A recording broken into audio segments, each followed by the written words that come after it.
Oh, there we go. I can just click it, and I guess we should be live now. How's everyone doing? Oh, All right, we're good. We're good. Seven we sins. are live Yeah.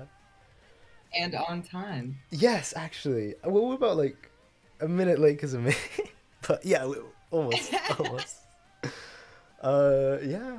How's everyone doing? I guess we could just wait for people to come through as well. Like, give it like 2-3 minutes. Let people filter in a little bit. Yeah. I mean, new chapter though. I do think your opinions. I can't tell. Like, I think it's a bit different from mine. Oh, you think? I think. Yeah. It was really interesting to see you kind of go through the stages of grief in real time. That was kind of crazy. It's true. I did. Yeah. I mean, there is a lot to break down. I mean, people are through here. Kaisen, Devil's Arrow, Seven Sins. Good to see you guys. Blank. What's up, DA? Devil's Arrow, DA. Oh, is it someone you know? Yeah, DA is kind of like a Twitter moot, and he's in the Honored One stream all the time. Ooh. Recently graduated. Congratulations. Hey, congrats. That's really cool to hear. That's cool to hear. Hey, shout you, DA. Devil's Arrow. That's a nice name though. Apostle, Abudi. Yeah, why do all the JJK streamers go live when football's on? Yeah, maybe I don't know. I guess we don't like football. Speaking of, yeah, what kind of football do you mean? Like soccer, like The real football. American football? Soccer. The real football. Okay, then I apologize. Oh yeah, because American football is. To be fair, I like both. I really like both. So yeah. You're a crazy person. Green Bay Packers fan, 99 fan. Green Bay Packers, what on Yes. earth? A cheesehead, really? Listen, it is Yikes. Wisconsin. It is what it is. I love Aaron Rodgers. To be fair, I'm an Aaron Rodgers fan. Wisconsin. Is that how they speak that? I've never heard it. I've never That saying is, that. that's their accent. Yeah, it's like somewhere between like a Yooper from Michigan and a North Dakotan or like a Minnesotan accent. Oh wow. So yeah, Wisconsin has their own, and you got to sprinkle a little bit of Canada on there too. Oh yeah, because it's so Definitely. far north. Yeah. Yeah, they got a little bit of Canadian in them. Yeah. See, that's the thing. Actually, I've met a good amount of Canadians at university. The accent's really solid. I like it. Canadians are great. Oh. I feel like Yeah. if anything in North America has their head on their shoulders, it's definitely Canadian. Oh, okay. The Canadian phrases here. Any Canadians in chat, shout out you, I guess. Oh yeah, here we go. Okay, actually, perfect. I should have said this in the beginning. I said I was waiting for more people to come through. I'll say this now, and I'll reintroduce you later on. So yeah, as my asked, who's joining us today? We have the Kogane Olive, fantastic JJK YouTuber. Dropping an analysis soon. So be sure to check them out, and they also do a lot of light novel stuff. So I'll let you also cover all of that. So like a self-introduction too. Okay, so originally I had planned, I think I told you about Kaio. I am currently working on a video that's a little bit different than everything else on my channel. Everything on my channel is going to be the JJK light novels. I'm putting them out in audiobook format so that y'all can be lazy and you don't have to read. I will do the reading for you. I try to voice act as best I can, but doing Panda is a little bit difficult. Doing Toge is a little bit difficult. You do a great job. You do a really great job. Oh my god, when I did Hanami, I was like, what do I do? Play the audio backwards. Just reverse it. Yeah, so I mean, if you really want to find out what Hanami's saying, you can just go in and like reverse the audio if you want. Yeah. Yeah. I trust. Yeah. But right now I'm working on, there is a long poem that is a koan, a Buddhist koan, and it's by a Zen master called Empty Cloud. Go ahead and make any parallels to weapons that you want to. And it is basically a poem about the storyline of JJK. So I am doing a bunch of panel coloring, and I'm making like a long video and analysis on that poem. Yes. Look forward to it. Because I saw you showed me a preview for the video, and it's like a short movie. I'm telling you guys aren't ready for this. It's really, really good. I hope it turns out as good as that hype it's good. says it will. It is good. It is good. So yeah, again, shout out Kogane. Links in the description, and also I think they can just click your name in the title as well, and it just go to your channel. Yeah, so check them out. Subscribe. It looks like that's blue linked. That's cool. Yeah. So okay, as for the chapter, hey, Dynamic Weave as well. I saw a lot of people coming through. Houston, Apostle, Maya, Nick. Shout out Dynamic Weave as well.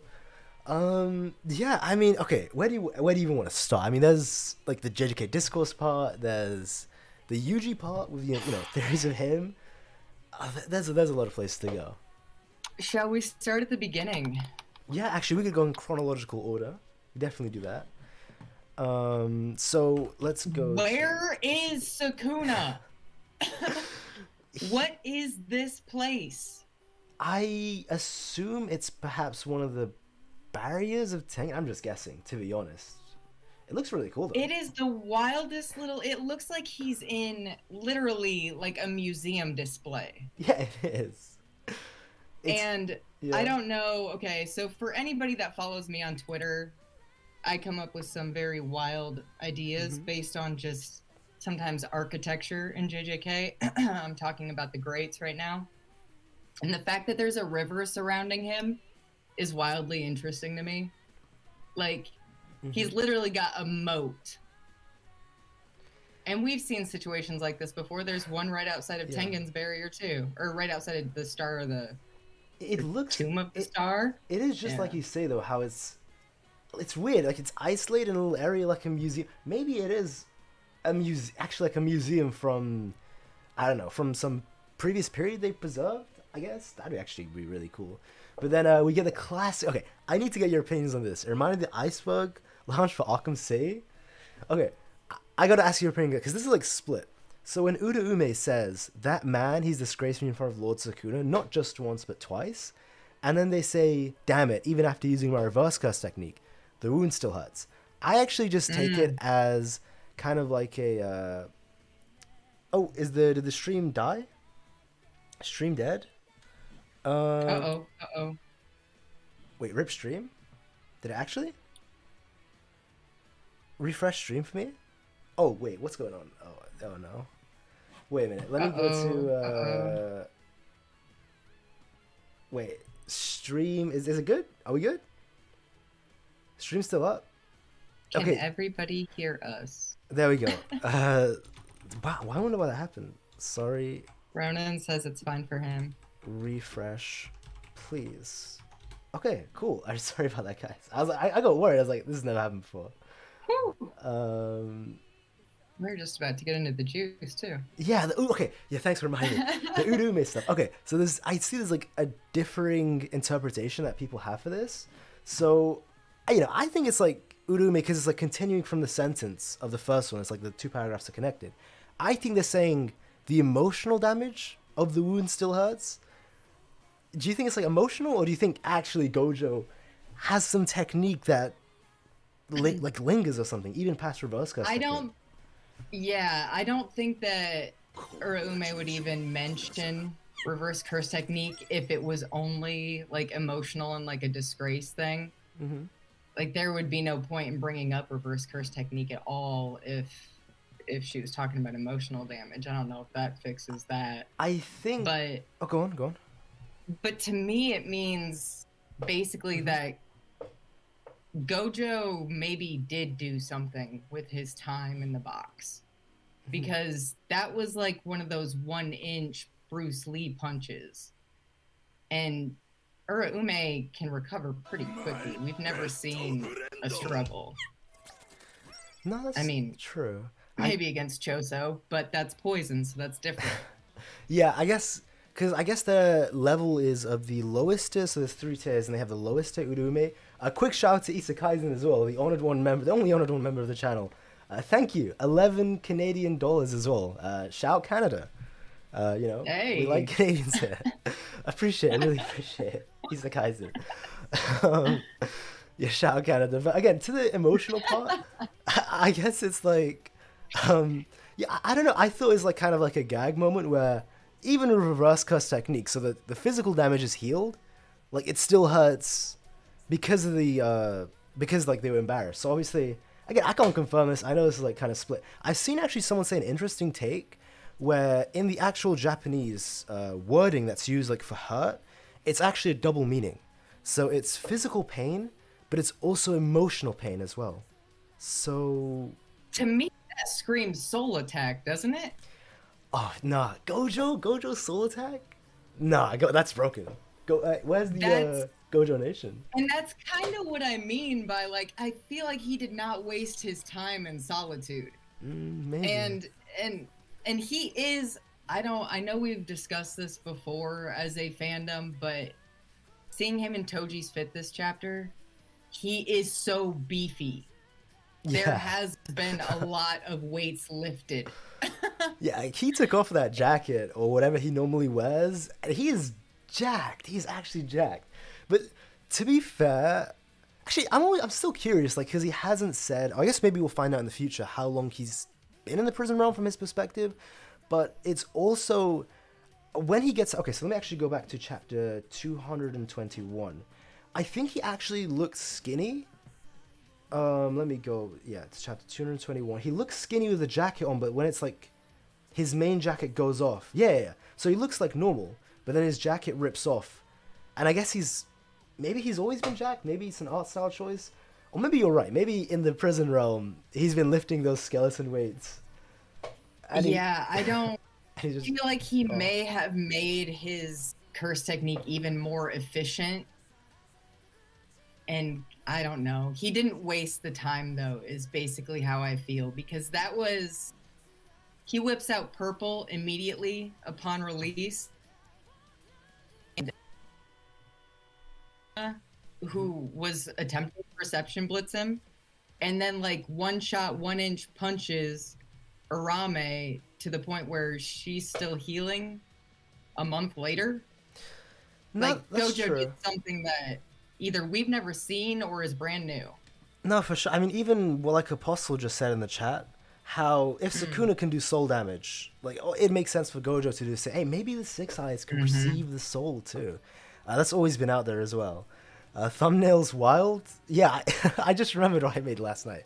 It was like Yuji take my. We'll get into that. Don't worry. We'll get into that, Shoma. But yeah. As for again. I definitely don't want to say it's one of those things where I never want to confirm I'm right because I could easily be wrong.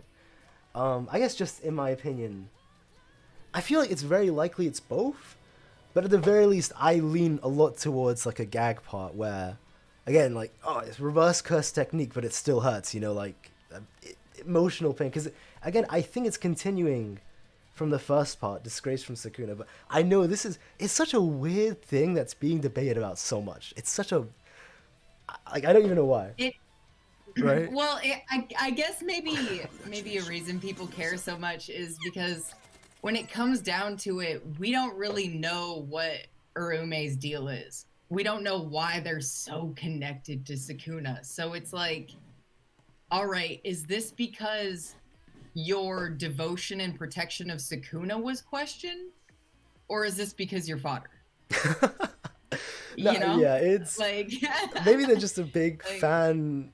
I guess like what fanboy or girl. Again, I think we still haven't got an answer to that, have we? Where it's just like none. They them, right? Yeah. Yeah. I guess hey, maybe it is just because I've seen people say that when you incarnate, you can actually choose to keep or switch gender because you can like change your body's form. Because like Yoruzu didn't change their body's form. I don't know. I've seen crazy theories, especially for Urume with the whole red mark on their head. How like that's how they were killed, and they didn't have it when we saw them in the Heian era. I see Dynamic Weavers are pushing the Gojo Shout Gojo fans. But yeah, any thoughts on? I guess Uru. There's like a lot of theories for Urume. Well, and Yona on Twitter and I talk about Arame.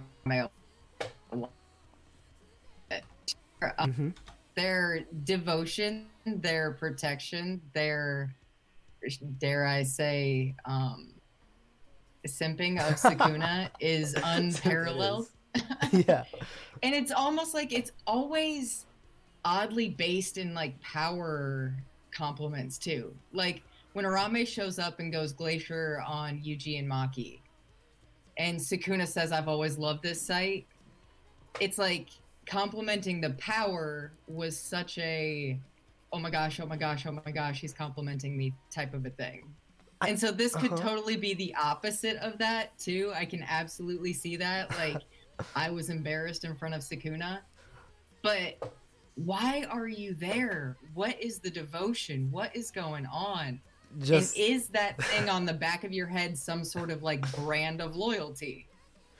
I wonder as well, because they didn't have that in the flashback with Yorozu. In the past, yeah. So at the very least, it was after that point. Actually, just one quick thing, because I'm a massive Urume like fan. It is what it is. And I know like one of the interactions, I love this one. It's when like Sukuna says, "Oh, we need to get the bath ready and make this body mine," and Urume says, "Oh, we've got the bath ready, everything's set up. All we need to do is travel." And Sukuna's like, "Oh, like as sharp as always. You like pertain to every always detail." Attend to every detail. And then it points to Urume like super happy. So happy. Oh my gosh. I love that. I don't know. I'm just such a big fan of. Have you seen Overlord? If anyone has seen Overlord, like Albedo, I guess like all of the denizens of Nazarick, and I guess Urume, the simp type of characters, in a good way, not always, but in a good way. I don't know. I think it's really cool that it's usually like a power thing. Like, you're good at your job, there's your compliment. Like, I feel like that's kind of like such a Sukuna way to compliment people too, and Arame totally weaseled their way into this perfect green zone with Sukuna to where the power and service potential that they offer is just what Sukuna's looking for. So there's hella compliments to be found. That's an interesting theory too by Hasidar, sorry, in the chat. They're saying maybe Sukuna picked up Urume from a street. I guess I don't want to say it's impossible. That's a theme in JJK. Yeah, but I wonder, because maybe Sukuna, obviously he eats children, he kills everyone. No, actually, I just realized, because that is definitely something he hasn't done, because the databooks say he specifically chose Urume because of their unique capability of cooking humans. I think. I don't want to... Yeah. I'm paraphrasing. I don't know if that's 100% true. Maybe actually... Yeah, it's like the reason that they're allowed to stay by his side is because Sukuna likes eating humans and they're difficult to cook, but Arame has that ability. And then also, I guess, very loyal on top. Pretty much perfect for Sukuna. I think even a interview where they actually asked, I don't remember the exact question, but it was something like, is Yuji or his dad or his grandfather related to Sukuna or their ancestors, because they actually look like the actual Ryomen Sukuna. And then Gege actually says Sukuna he didn't say anything about siblings, but he just said he had no wife or children, right? But it's really interesting because in the interview, he says that Urume is the closest thing he has to family. Like, that's really interesting. So yeah, so what Shoma just said, and again, Urume is just a good chef and a lapdog. The interview does say, I guess there is at least some sort of like closeness because they laugh together, and Urume, like Sukuna seems to like Urume as well, but... Well, and then there was like the opinion going around too, and I mean, I can totally see it, when Yorozu was talking to Sukuna about like, wait, there's no way you actually understand love? What? A lot of people just assume that was about Urume. A twin brother theory? Ooh, maybe. Nah, I'm going crazy with that one. It could be, but the issue is if it's Urume, then why did Sukuna's eyes look lonely while Urume was by their side? I asked myself that too. You know, when they're flying away from Yuji and they're giggling. Yeah, they're giggling and giggling, but then there's like a close up on Sukuna's eye, and he's not giggling in it. It's not, and I almost thought maybe that was a little bit of Megumi. He looks sad, kinda. Or like remorseful, or let's see what you can do, kid, type of a look. No, because he intentionally decided to let Yuji live there. He could have ended him. I real mean, quick. like Gojo says, I'm on that Gojo agenda. Agenda over facts. Yuji made Sukuna run. He did. But I can't say that. I also have an anti-Yuji agenda where this is my agendas are. You got all the agendas. They're getting mixed up. They're getting entangled. No, this is not good. Getting them crossed. Yeah, Sukuna loves Gojo. He does. Sukuna loves. I've actually seen the Sukuna x Gojo theories, and it's funny, but it also could be true in a sense. Maybe love as in the Hisoka type of love. He totally pulled a Naoya. Yeah. He totally pulled. Yeah, exactly. He totally pulled a Naoya. He saw Gojo and that loneliness and that look in his face, and he's like, "Ooh." We were talking about this. I remember. I'm gonna be like him. Yeah. How maybe even if they have a different type of loneliness too, but it's similar. Like it's loneliness. No, that's interesting. Oh, my best of Furendo. Sorry, you probably didn't hear that. I just said that randomly. Jujutsu Kaisen, again, 5.5 Canadian. Love to join because I got some wild takes. Yeah, we can have you on at the very end if that's if that's cool. But for now, I think all for wild takes. Yeah, me and Liv will cook at least for like an hour or two. But for sure at the end, for sure. Sukuna cares about Urume, but Sukuna also ain't gonna care that much. Yeah, I guess that's actually true, Maya. When we saw Sukuna kind of like weaved or ducked, right? He hopped out of the way. I don't know how to feel because I guess Sukuna does care about Urume, but I guess fighting or maybe Gojo was more important in that moment. Which, hey, Sukuna loves Gojo theories. It goes crazy with that one. I don't know. It's interesting. There's a lot of possibilities in that situation. I think it's like, I don't know. It's like a real recognize real type of a situation where you see somebody who has been so alone that Yuji has to remind him to take down his CTs just so that the homies can touch him. Yeah. Wish him luck. He's been so alone and unfazed by everything around him that it's like, ooh, you might understand me. Actually, this is going to be crazy because I know a lot of people give flack for that Naoya moment where he's like, the one who stands with them is me, and he has Gojo and, funny enough, young Gojo and Toji, right, in his flashback as he's trying to beat Maki. We know how that ended, right? But it's interesting because Gojo has people don't know this, he has a very, very similar upbringing to Naoya. He just ended up differently. Because in the data books it actually says, I can't remember if it's data book or interview, I always get it confused. I think it's actually interview, sorry. He says Gojo was brought up very pampered and extremely spoiled. He got everything he wanted in the clan because from the moment of his birth, he was determined to be the next head of the clan. Like there's no ifs or buts, no power struggle. Like he's the future head of the clan. And well, we always see him escorted when we see him as a child. He's always got an escort with him. Mm-hmm. And exactly. And that's totally like Naoya. That's totally like Naoya. So, yeah, how Naoya was... Because I remember we were talking about this before. We talked about loneliness. And how Naoya, when he sees Toji, or when we see his thoughts, actually, when he's a little kid, he actually thinks, oh, I'm already set to be the head of the clan. I'm a genius. Everyone thinks I'm great. It's actually funny enough a similar upbringing. So maybe he relates to Gojo in that way. Because it's weird how he doesn't respect Yuta. All right, Yuta fan, I'm sorry to say this. Even though Yuta's so strong, and even Maki's really strong, but he doesn't think of them in the same way as Gojo or Toji. I think it does have to do with that. It's like he ended up putting his value in the pampering instead of the people doing the pampering.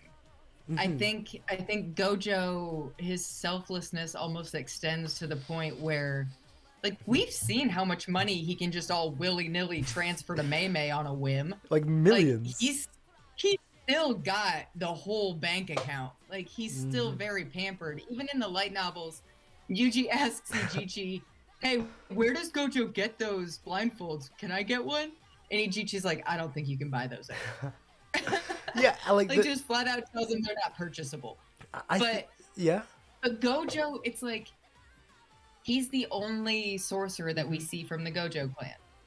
So it's like he shoulders all the burden of having the sorcery Yeah, like they're a for bunch of his whole bums. clan so that they can be normal. But maybe he's just allowing them to live normal lives, almost like a sacrificial Gojo. I think that, Like that's if probably he true. takes it all on, we have to. Yeah, no, I think that's Yeah. true, but it also, I guess, had a bad effect as well because it made a kind of fat cat syndrome where they were like a top three clan, presumably, they were a top three clan before Gojo was, born and everything. But maybe Gojo being born made them a top three clan. Like, again, you can lose the status and gain it. But if just losing Gojo turns them into no longer top three clan, because that's what the Kamo clan and the Zenin clan were actually suggesting. They were suggesting to Jujutsu High, like the Gojo clan should no longer be a top three clan. It really does make me think that they've gone so much weaker because of Gojo carrying. Gojo is suffering from success. That's true, yeah.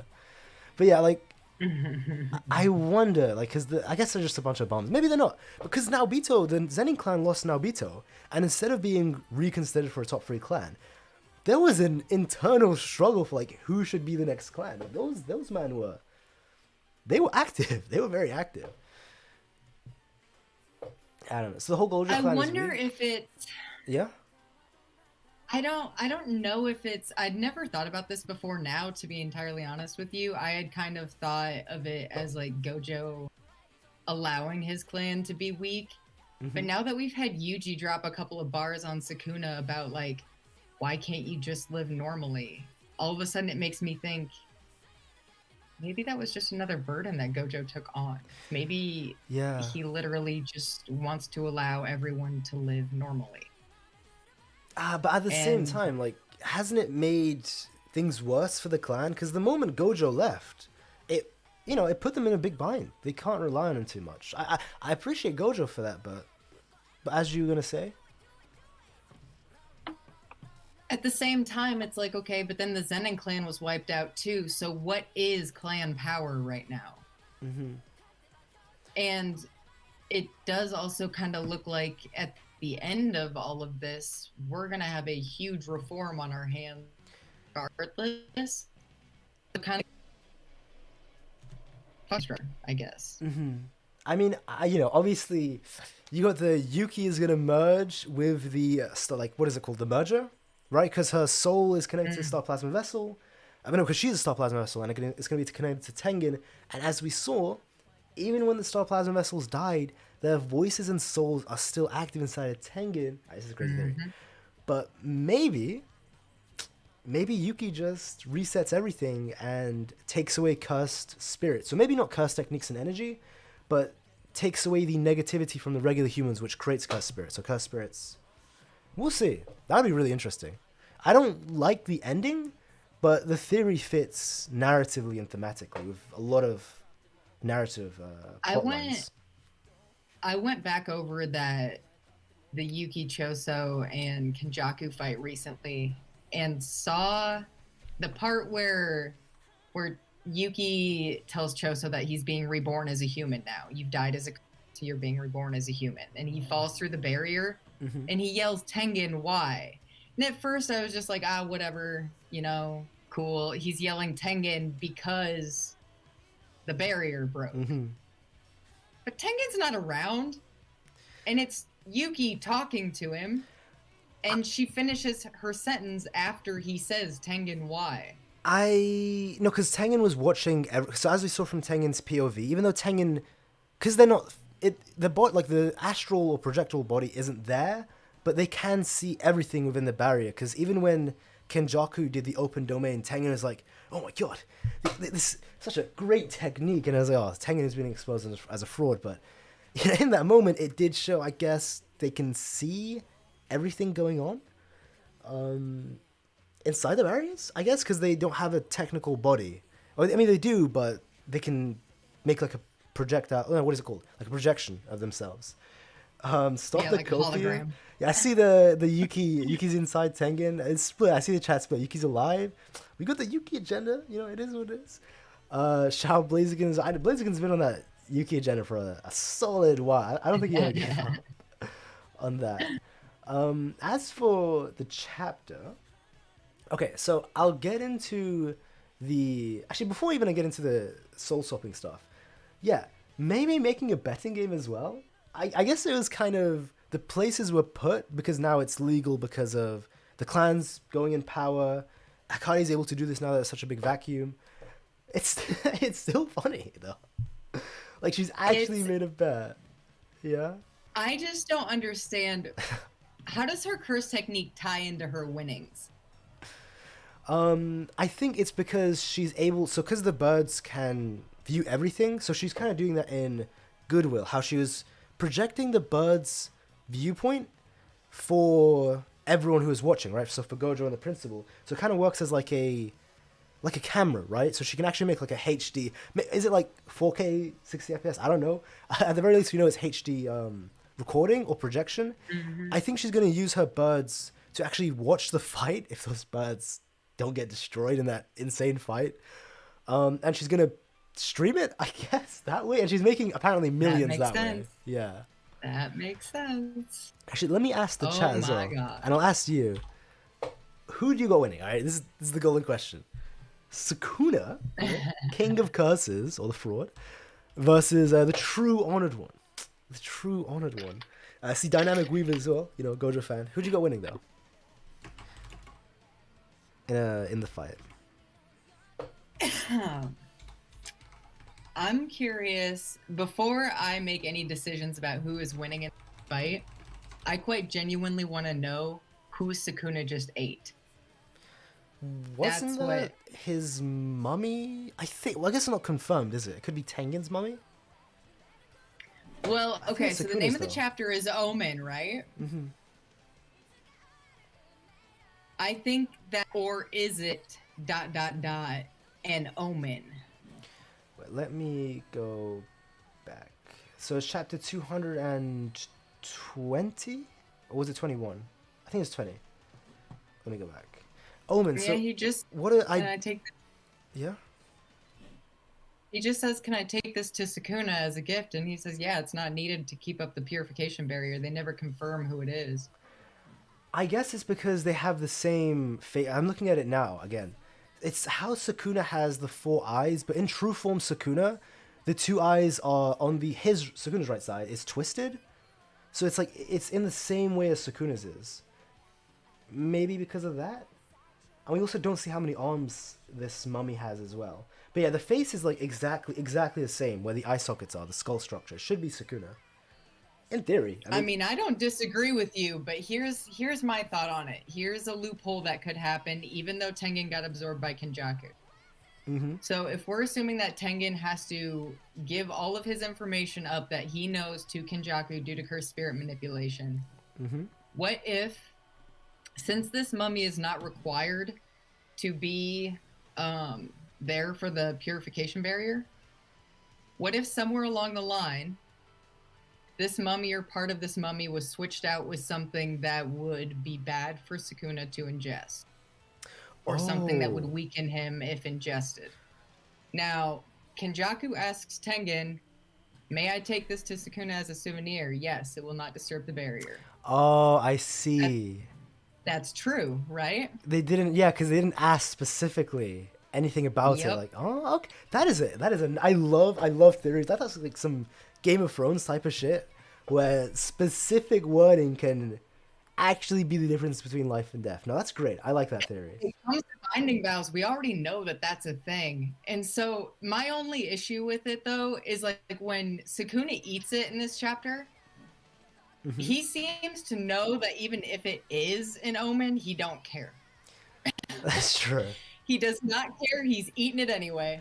No, yeah, it's Sukuna. I mean, that's pretty cool. I've seen like people say maybe it's his twin. If it is, that would be so random. I can't lie. It should be, I think, his original body.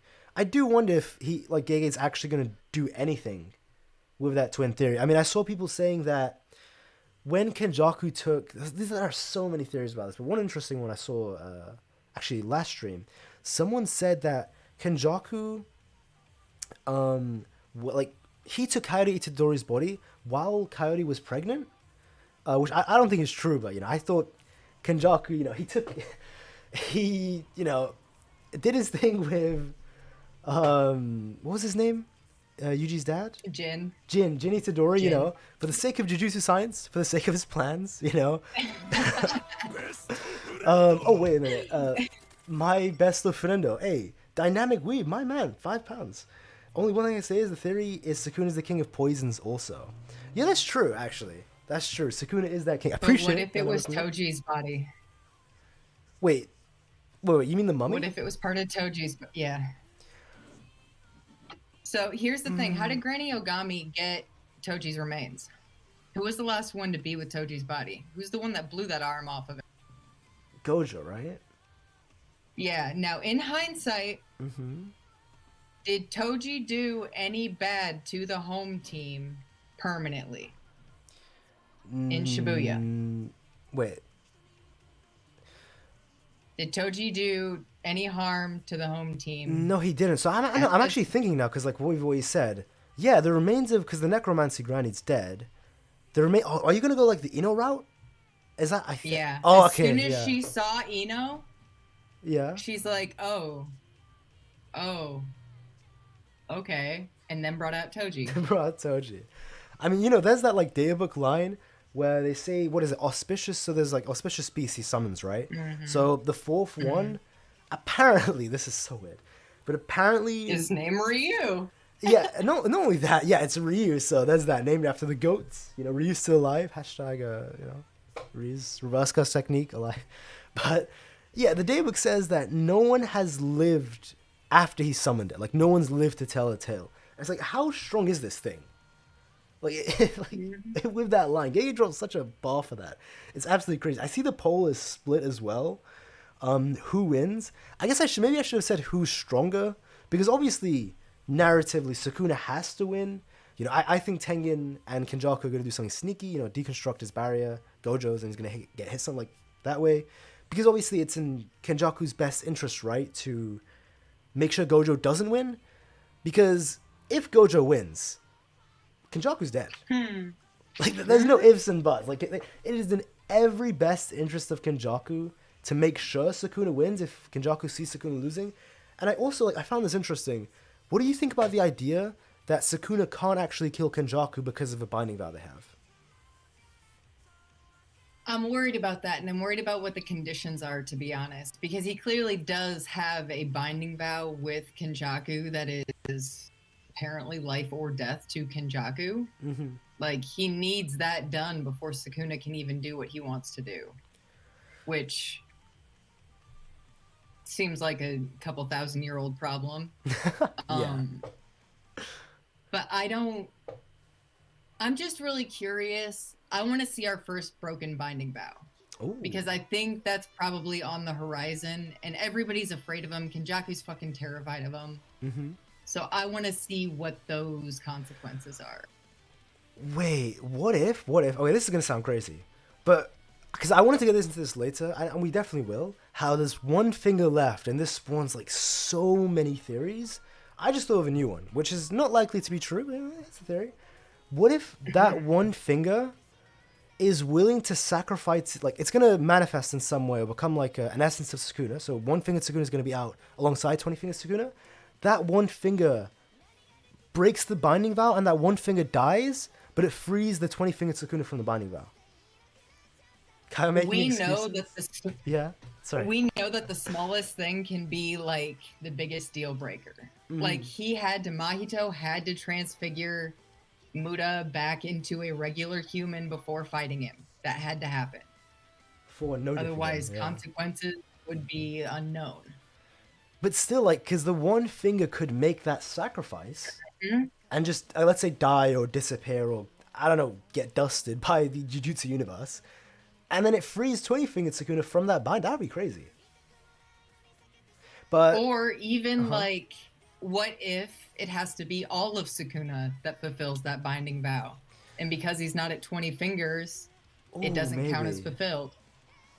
No, maybe. No, that's true. I guess, yeah, it depend on that. So if that's the case, then for sure it wouldn't work. But if it's just a binding vow pertaining to Sukuna for a time frame, or to just do something, maybe one thing that Sukuna could do, it's possible. But yeah, there's like other theories where Yuji, because now he's a cursed object, is that a Falco? That's the beastie. Yep. Hey, Shao Falco, Shao Falco.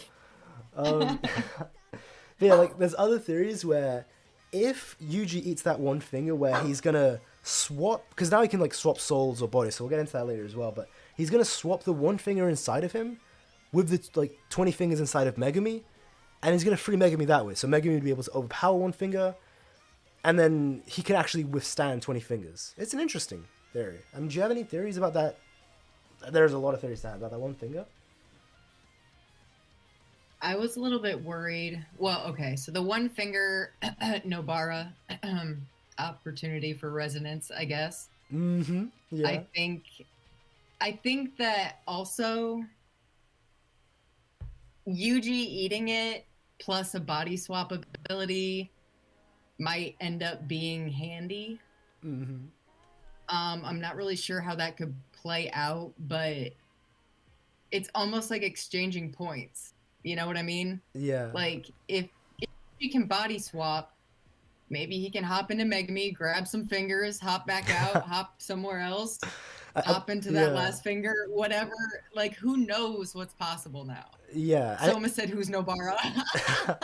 Yeah, Shoma's cooking as well. He said, "Oh my god, divine dogs as well. Divine dog." Now, who's Nobara? Listen, Nobara. Oh man. Listen, I know the copium is at an all-time low. All right, it's low. Nobara's stocks, unfortunately, are low. I have a bit of hope, but I do think Nobara's being saved as a Deus Ex Machina because of how disgustingly she would actually end the series. Like, yeah, resonance is a problem. Because like it goes. I made a video last I think 5 or something months ago. Like it was in December, and it's looking to be very true now. If Nobara comes back, if she even comes back, where basically Yuji has a connection to Sukuna, so if she damages or kills Sukuna that way, Yuji, sorry, it would actually hurt Sukuna equally. So she could, in theory, kill Yuji, and it would kill Sukuna, or at least damage Yuji heavily, and it would damage Sukuna. There's a twin theory for you. Yeah, but it's normally because of I used to think because they used to be in the same, like Yuji used to be his vessel, but now it's 100% can happen because Yuji has Sukuna's energy, cursed energy, and that's what resonance needs to work, just cursed energy, or a link like that. Yep. And then she also counts as the merger because the merger's all linked in one go, so she could hit like a tiny part of the merger, and it would equally hit all. Like she is such. I think this is the reason why Gege had to Mahito her. Yep, had to shelf her. Yeah, actually, because she fixes everything. Like literally, I was talking about on Twitter one time, had she survived to the end of Shibuya, we wouldn't have been in the situation we're in. All she had to do was hit resonance on that seal that Kenjaku cast on Sumiki. Game over. No, it is so. I actually now I see how it is. And Eternal Flame, a fantastic YouTuber as well. Shout out Eternal Flame. Again, a lot of Canadians here, 5.5 Canadian. That Nobara copium is stronger than this one. I doubt Nobara's going to come back. But if Sukuna dies this way, I wouldn't mind, to be honest. Kaio having so much copium, me too. But I see there's Nobara copium as well. So are your stocks in Nobara, Liv? They are. And I feel like the longer we go without a peep about her, like Megumi's never answered a single question Yuji's asked, and he's only asked twice. So we have no word on Nobara at all whatsoever at this point, which means that it's going to be a big reveal. I mean, we haven't had any word on Todo. Oh, Todo. No, that's actually Yeah, that one I'm a little bit worried about. Yeah. But at the end of the day, yeah. this is kind of like my reasoning on it. We got Ino info this chapter. Of all people, got Inumaki arm info. I thought if it was these tiny little details are dusted in here, maybe I think probably got some juice coming. So yeah, by the way, the Sukuna Gojo poll, of course, ended 52-48, so 50-50. But in terms of the Yuta pass, I actually want to talk about that. Actually, just before that as well, listen, hey, if you guys could leave a like on the stream as well, that would be great. I think, okay, there are so many people that we'd easily get to 100, so thanks if you. And also, hey, guys, if you haven't as well, check Liv out. The Kogane, click their name in the title or description and it'll take you to the channel. Definitely subscribe to them. Sorry, I just have to quickly plug. I read things. Yeah, I just have to quickly plug. They're putting out a not short actually, it's gonna be like 10 minutes, right? Like a movie type of poem. It's gonna be really good. It's gonna be really good. Yeah, I got my spoken word voice on for that one. I mean, hey, from what I've seen, it looks really, really good so far. Excited for that. But back to the Yuta and Yuta and Inumaki part. I didn't assume it's the arm. I thought it was the arm for when the what is it called came out, the Roars. But now that I'm looking back on it and thinking about it, because Yuta's like, oh, don't tell Yuji about the arm, or I'm sorry about, he didn't say just don't let Yuji have that burden. I think if Inumaki or Inumiki, sorry, I should call him by his name, the 40 years. I think if Inumiki could got his arm back, I had to. I'm sorry to Inumaki fans.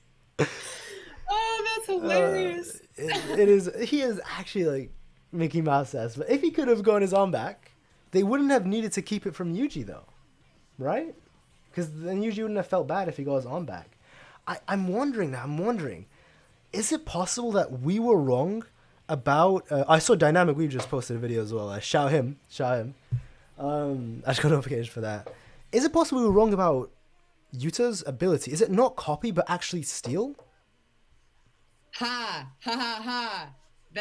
Those are kind of my thoughts too. Sorry, I got really excited. Is it as well? So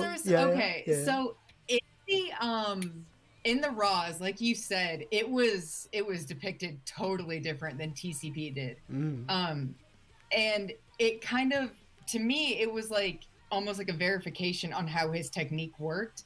For the longest time, there was arguments in the community, and I had plenty of theories myself on how it worked, because Yuta asks a lot of questions, and it seems like, I don't know, if you explain how your curse technique works to him, or if he has understanding of it, he can perform it to some level, and then if he has a flush sample, then he can perform it to peak. And that's kind of how I interpreted his little stalling of Uro.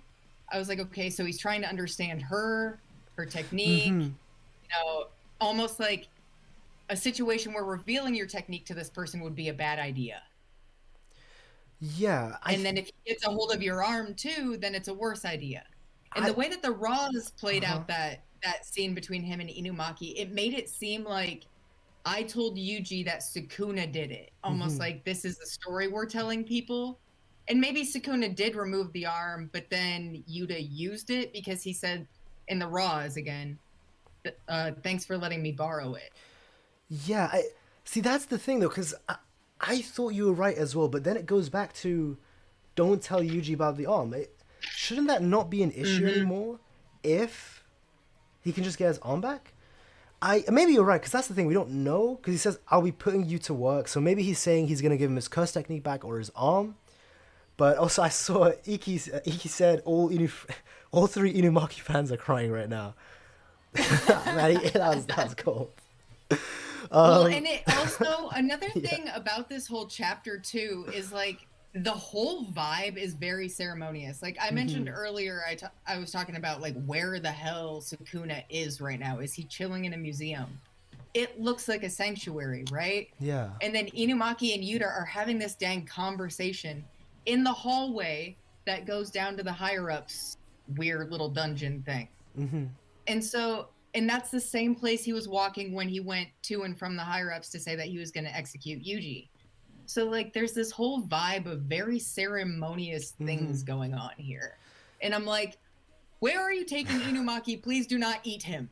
Yeah, he's just taking him to the underground dungeon. I'm gonna put you to work. And we know Yuta has a requirement of flesh. Bro, please, no more cannibalism. I am so sick of this. Yeah, it's interesting because there's so many things as well. If he eats Inumaki, Yuta's jumping up to one of my favorite characters. He's done his whole thing. No, I shouldn't say that. Shout out Inumaki. I'm poking fun at Inumaki, but one thing I'll say about Inumaki is in his data book it actually says his hobby is to actually watch YouTube videos. That's his main hobby. So hey, maybe Inumaki's here in the he's here in the chat. You know, maybe he's here. What's up? If you're here, shout out you, Inumaki. But yeah, Yo, Inumaki. yeah, like if it's a stealing S curse technique, that is a massive nerf. It's better than Krolos from Hunter x Hunter, because in Krolos' case, it seems like when that person dies, who he stole his curse technique, that person actually Krollo also loses the ability. But it seems in Yuta's case, because Durov died, but he kept the stolen ability, so it seems better than that. But there is now two downsides where, number one, the person loses their technique. So if he takes Udo's technique or Inumaki's, they've lost their technique and they're useless. And number two, let's say because he most likely obviously gave the technique back to Udo, right, that he took, that means he doesn't have Udo's technique anymore. So, I mean, if it is a stealing type of technique, it's a really weird thing. It sounds so much cooler than, like, copy, right? Like, he's stealing curse technique. It sounds way cooler, but yeah, it's a big nerf if that's the case. Yuta turning into one of my favorite characters. Did I say that? Oh god, did I actually say that? No. Oh wait, yeah, I said that out of context. So that'd be wrong. Oh no. Actually, I wanted to ask. Oh wait, I think I know. Guys, fake Yuta. Who is your favorite character beside Maki? So besides Maki, I guess top 5. Why do you top have to 5. put that stipulation on it? Because you have the Maki profile picture. So. Oh, Maki's my girl. That's Maki's my girl. Maki's awesome. Top 5. Why is it so hard? I don't want to admit it out loud. That's why it's so hard. Okay, Kenjaku's one of my favorite characters. Kenjaku gives me Orochimaru vibes, but if Orochimaru would have made it through the first couple of centuries or so successfully. Yeah.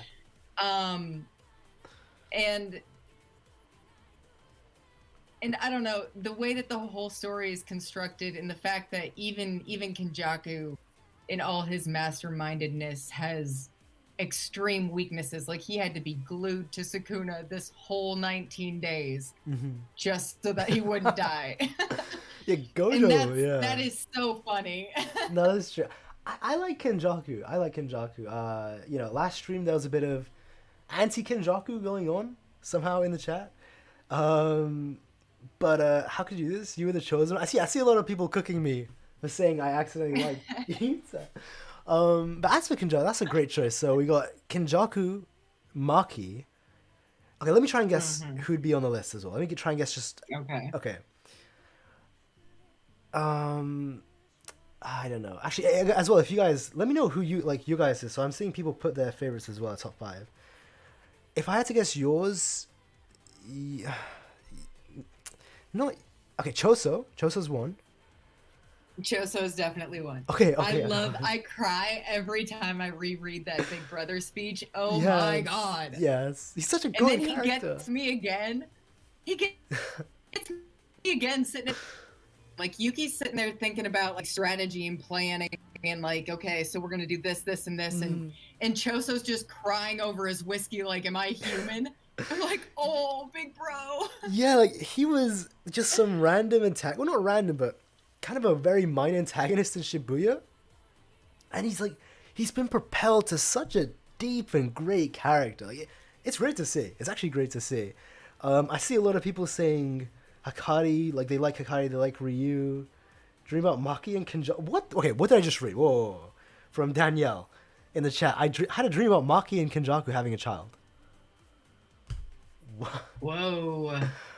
Okay, maybe some things I shouldn't... I feel like that might be a glitch. That one might be a glitch. See, this is why I want to know what would happen to Sukuna if he ate Toji. I just want to know. Like, what kind of glitch is that? Sorry. No, it's true. No, it's true. Man. Okay. If I had to guess for 4...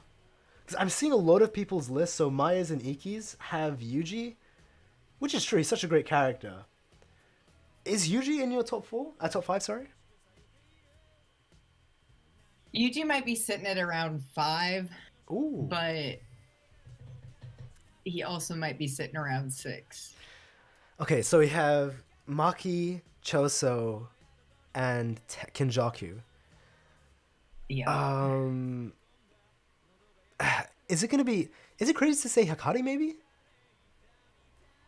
It is crazy to say Hikari. You don't like Hikari? I love him. He's in my top 10 for sure. Oh, okay. He's in my top 10 for sure.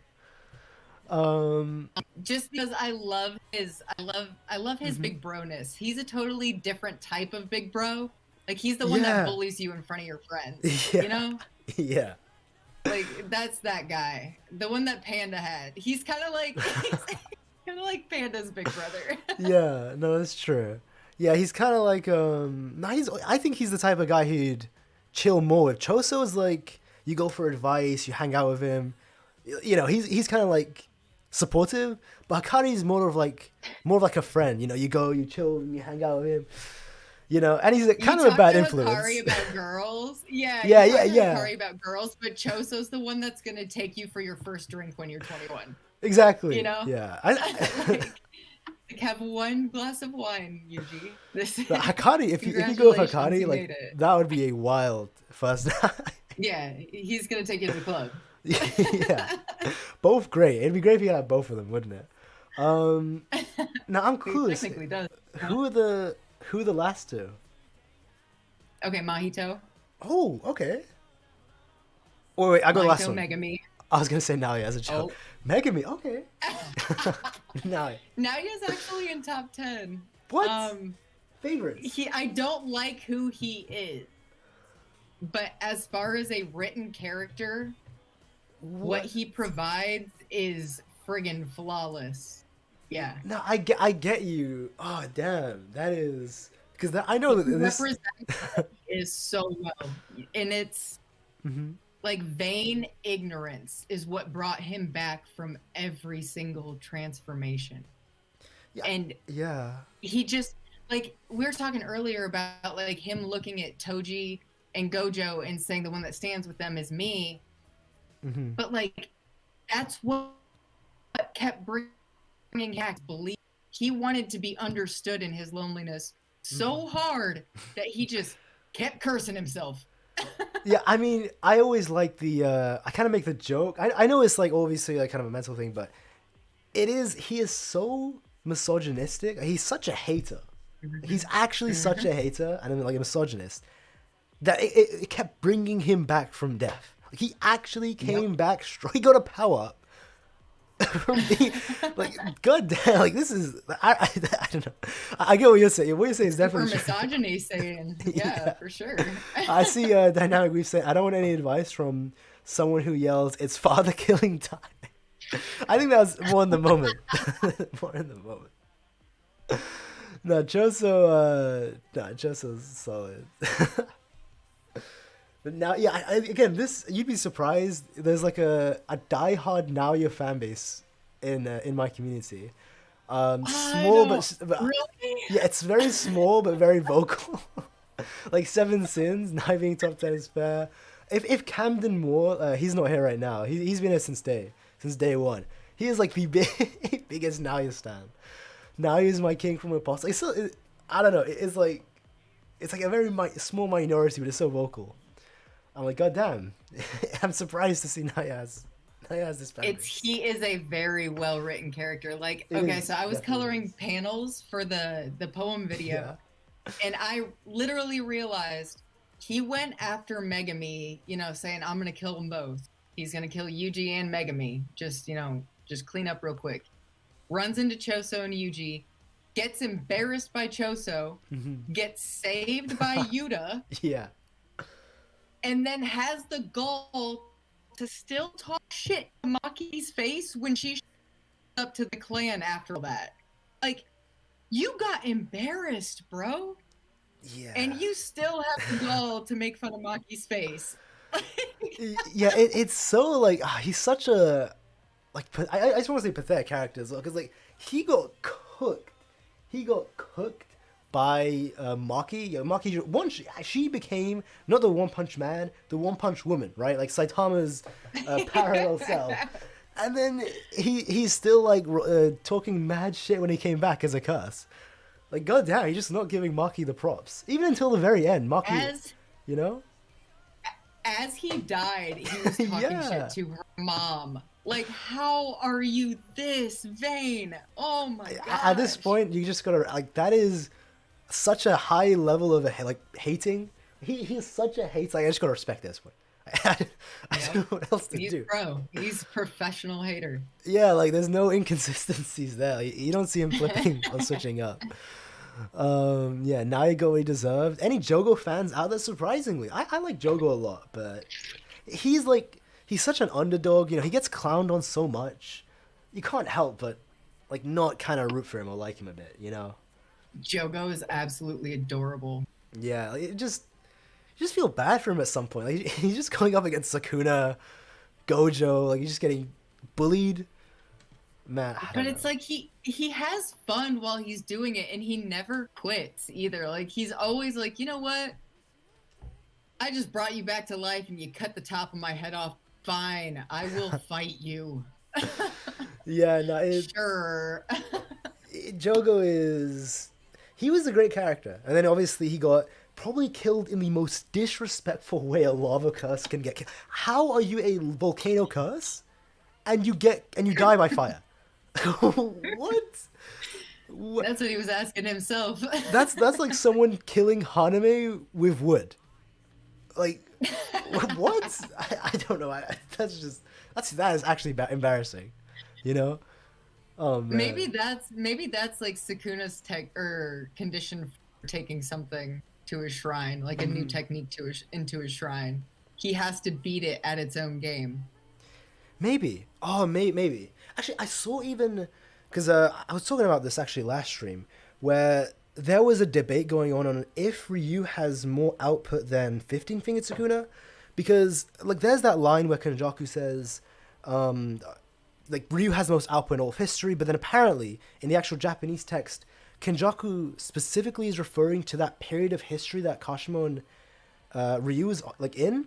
So it's like a big mistranslation that TCB and Viz messed up, right? So not everyone thinks it's all of history, right? But the narrator still does say that Ryu has the highest output out of all players, and at that point, 15-fingered Sukuna counted as a player. So, okay, where I'm going with all this, sorry, it does go back to the flames. I know it seems like a random tangent. Or I thought only Yuji was registered as a player. So I'm pretty sure Sukuna has never been registered as a player. See, that's also another thing that was being debated last stream, where it's like, is it Yuji or Sukuna? Because when we go back to the flashback, Megumi and Yuji, now they could be wrong, but they specifically think it's actually Sukuna who like is the reason why Yuji counts as a player. And because they even show Sukuna's panel, like, oh, it's because of Sukuna Yuji counts. And we now know that there's the binding vow with Kenjaku and Sukuna from the past, so maybe that's why he's a player. I mean, it's the only way he would have been able to come back as a cursed object, because it seems like a condition for coming back as a cursed object for all the incarnated sorcerers was to also be a participant in the culling game. Maybe that's the case, because it'd be really... It's weird, but it's possible. I mean, that's fine, but when Sukuna switched bodies, he didn't bring a Kogane with him. He took Megumi's Kogane. So, yeah. And when the Kogane pops up, it says I was assigned to Yuji Itadori. So, outside of the barrier, too, which is also weird. So, the way again, this is like it's such a weird way to perceive it, because even in Kenjaku's case, it's Geto's body. Because I feel like Kenjaku was the player. By the way, what you said is like a really great point, but I feel like because Kenjaku was the player, but because they're specifically in a body, even though, let's say, Kenjaku's the one who joined the culling game, or Sukuna's the one who joined the culling game, because it's actually Yuji's body or Geto's body, that's the name that's put. Even though it's Sukuna that's the player. You think it attributes all power under that one name? That would make sense. Because, the one is the body. Again, I could be wrong, because maybe Kenjaku made a binding vow with the newborn Yuji and made Yuji a player back then, which maybe it's not possible because Yuji needs to. Oh God, no! That fits. Yeah. Because Jin says something about be careful what you say in front of babies because they remember everything. Yeah, then it's a weird case because wouldn't Yuji need to consent? Can a newborn consent? I don't know. Kenjaku does the creepiest things. Oh yeah, he is creepy, right? I think that's what the translation said. But Yuji was pre-in-chain. Actually, just to go into the output statement. Okay, let's just assume it is talking about Sukuna, right? I guess one way that it would make sense with Ryu's output, right? Because if his output it could be false. If his output is actually higher than 15-fingered Sukuna, clearly the flames seem to be way stronger than Ryu's blast, right? Or I could be wrong about that. The flames he used in Shibuya. God, I just keep. Sorry, I got into just power keep scaling. thinking of. No, that's fine. I just keep thinking of Ryu sliced into sushi. Oh yeah, he got filleted into 3, didn't he? Ooh. Yeah. I think that essentially that could be another Kenjaku twist of the tongue thing. Like telling Kashimo that the highest output is in Michiza or wherever that the prefecture was. Mm-hmm. Telling him that does pertain to that amount of time. That could have easily been surpassed since then. Yeah, no, that's true. But then but the main thing is the output statement from the narrator who says out of all the players. Right? So that's why I wonder, like, even if Ryu has... Okay, let's say Ryu's output is 100% and 15-fingered Sukuna, so obviously 20-fingered Sukuna is way more than Ryu. But 15-fingered Sukuna is like 98% of Ryu's. Again, I could be wrong about that. I could definitely be wrong about that. But the narrator did say, and Sukuna technically was a player. Is the flame just special in that way? Because it seems so destructive. Like, it seemed so unbelievably powerful to the point that... do you know how... Have you seen Naruto? Mm-hmm. So I imagine most people here have seen it too. How the Amaterasu is a higher level of flame where it's fire that can burn fire. Right? Yeah, that's essentially the vibe that it gives. Like, no joke, that's exactly... Because it's like a consumption thing. Yeah, like how... the flames of Sukuna, because again, it burnt a volcano. How does it do that? How does it even make sense? I don't know, but maybe it's just that high of a level of flames that it's way stronger than regular fire. Like, it has special properties, and it cooked Jogo that way. I don't know. Yeah, flames one shot my heart open before he takes it out, right? Yeah, the box. Okay, so if we're assuming that he's opening his shrine and taking it out of his shrine. That gives it shrine juice, right? Mm-hmm. I don't know if that's domain expansion juice, but that's 120% juice. Mm-hmm. So yeah. It's really weird because I know the Viz really messed this up. We knew what the fuck the shrine did. Yeah, like this. Or what happening. Yeah, like the fake weeb had a really great theory. This was like a while ago, where the actual form of Sukuna has a mouth in its stomach, and apparently, like, I don't know, some like sort of kanji shrine is linked to the like the mouth stomach that Sukuna has. Like, it was some. I don't know off the top of my head. My bad. But if you guys remember in the chat, let me know. But yeah, in a way where if he eats something from his stomach with that big mouth in his stomach, it goes into his shrine. Man, there's so many theories about Sukuna. Shrine juice. That's great terminology. And Maya says Maya's got a theory on this as well. But yeah, oh man, isn't it crazy how there's still so much we can talk about, and the series might end in like 25 chapters max if it is ending this year. And that's why I'm looking forward to entirely with you, because all of this is gonna all come full circle throughout the fight. We're going to get so much of the chemistry we want on screen in the heat of the moment. Mm-hmm. And then the flashbacks filling us into the funny shit when things are way too stressful during the fight and we need to breathe and laugh. Mm-hmm. It's going to feel good. No, that's true. This chapter was really hopeful to me. Like, the thing is, so like, as I said before, the issues, I really don't like how people got these two things confused. So even in the very first stream, I did like a event rant stream. Even in that one, I said this chapter was actually good. Like, it was a fine chapter. People mistakenly confuse worrying about the concerns of missing out on a lot of things, say character interactions, dialogues, dynamics, development, emotional depth and weight. People confuse missing out on those stuff, so like the long-term impact of JJK, say that if that's a bad choice, with the chapter itself being bad. From the beginning, the chapter itself was never bad. It's never been bad. The chapter's been great. But of course, like now I see a lot of people on Twitter like flip-flopping because they're confused, because they don't realize you can actually agree with the chapter. So you can actually like the chapter, but not like the implications that it has for the future.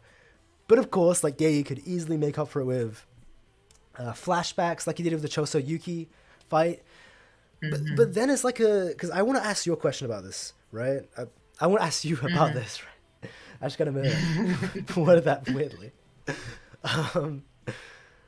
Like, okay, let's say, because it's well in Gege's capability as an author, because he is a fantastic author, to clutch it up, like, for many of these characters, put in some flashbacks to give emotional weight, depth, like, dynamic. We learn a lot of stuff that we didn't know before.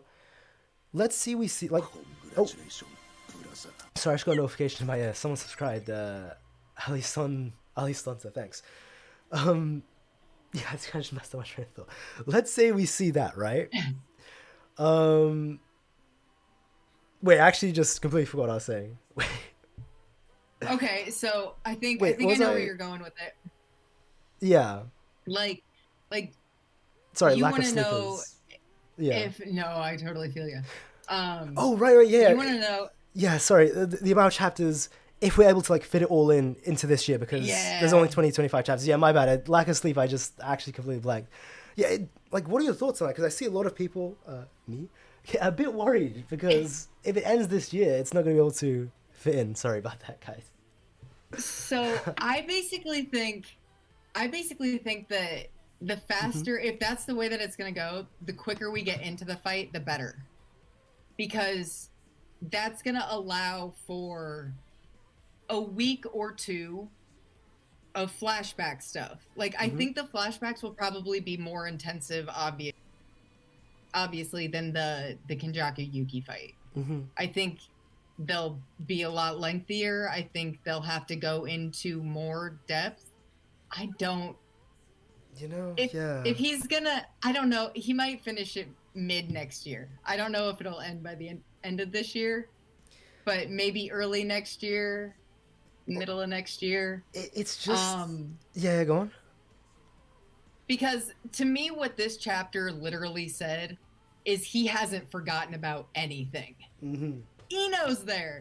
Ino Mickey, point, like, yeah. go, like, yeah, and Ino Mickey, and Junichi too. Yeah. Or Ijichi. Oh my gosh, I did that on stream. I always do this. Yeah, I was gonna say Junichi's, his head got dark. I am so embarrassed. Oh my gosh, I always do that when I'm talking to Ronan, and I'm like, don't tell anybody I'm too up. But yeah, so I mean Ijichi. Yeah, like we're getting.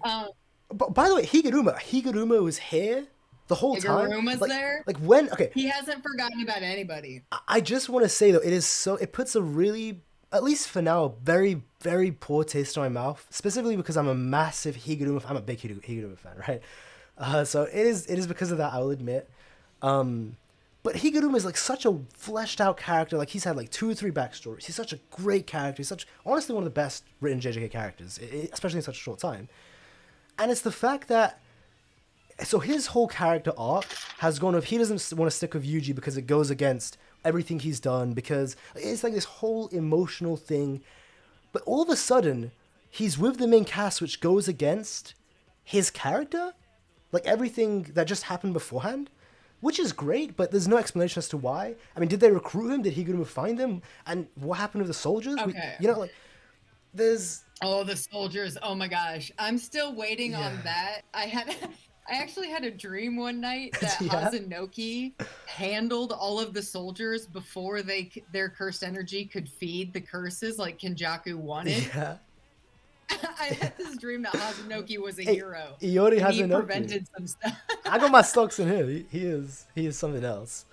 It would be so funny if it was the actual bomb and he had no idea. He's just wandering around the colonies like, is this the bomb? Is this the bomb? He's literally a noob. Is this? Yeah.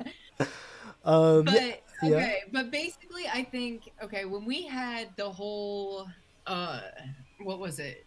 212 maybe? Where we had the reaction panels from everybody after.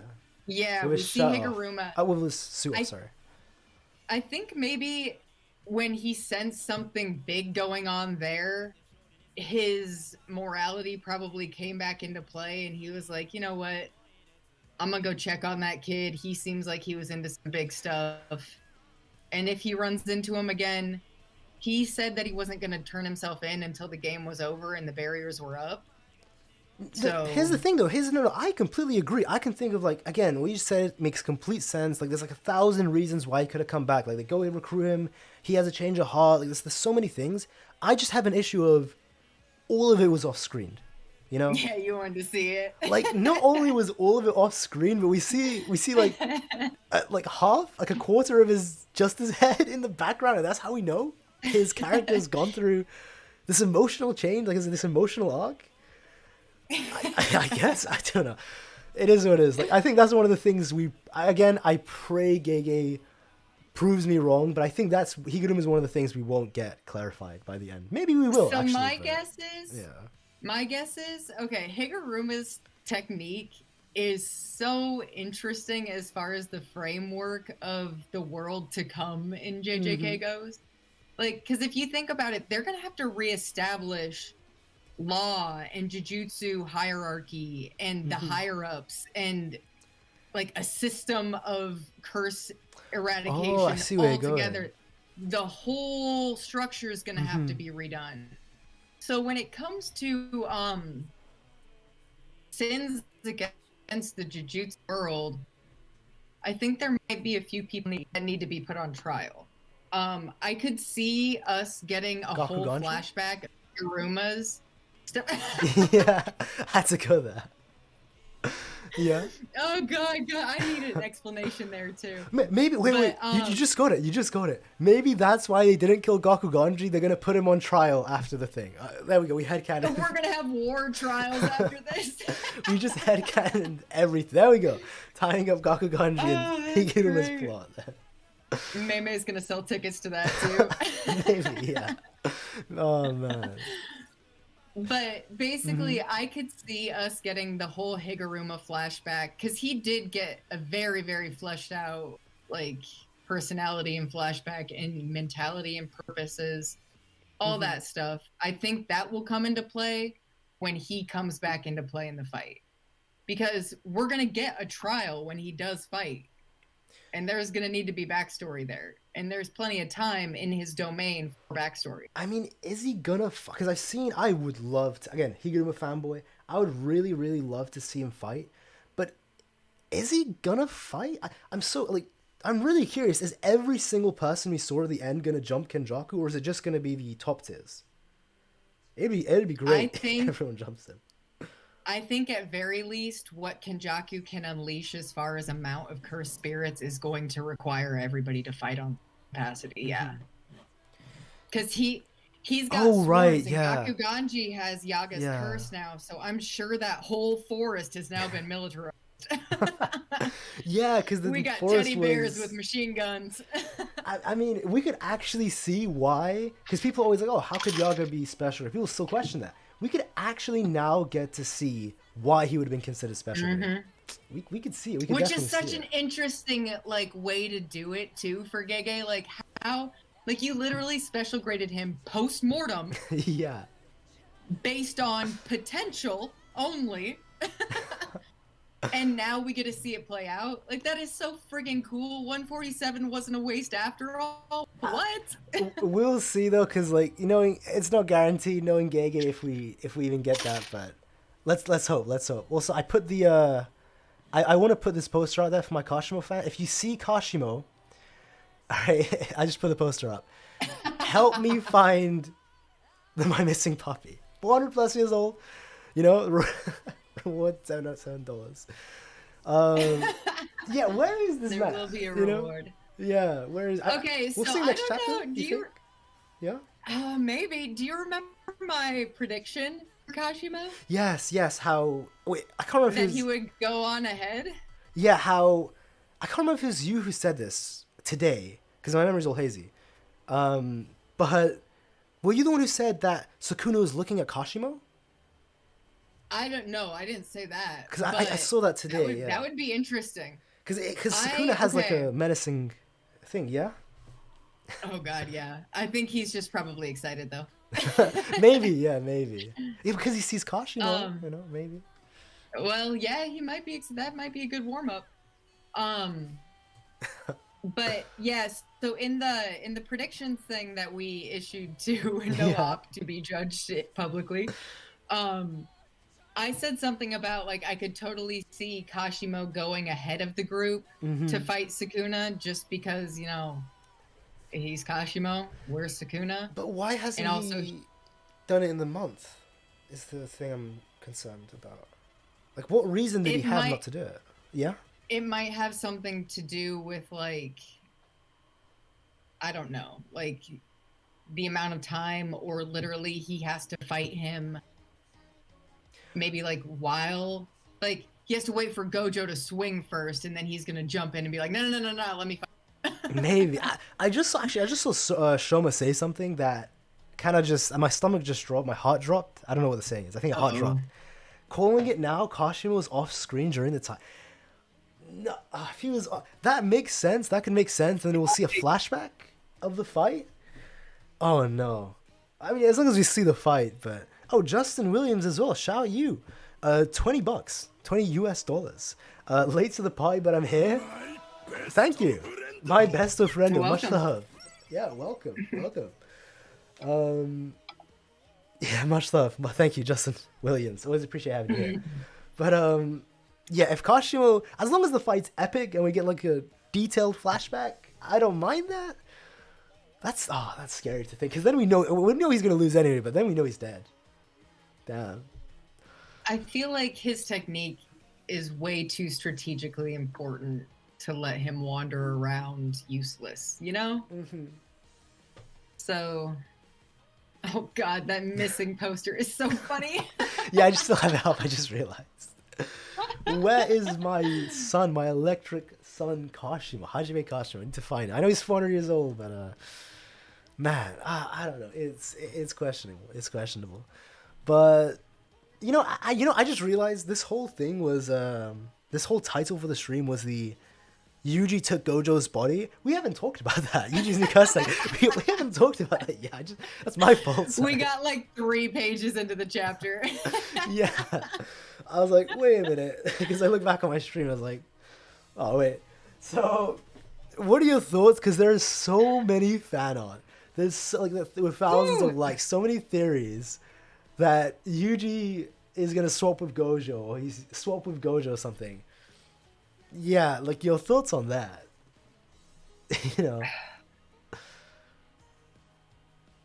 I want to know what was in the soul book. I need to know what was in the soul book before I make any decisions on this. Yeah, I think it's entirely possible. But what does Kusakabe have to do with it? Why is he wearing Toji's outfit? And is this all part of his plan to save Megumi?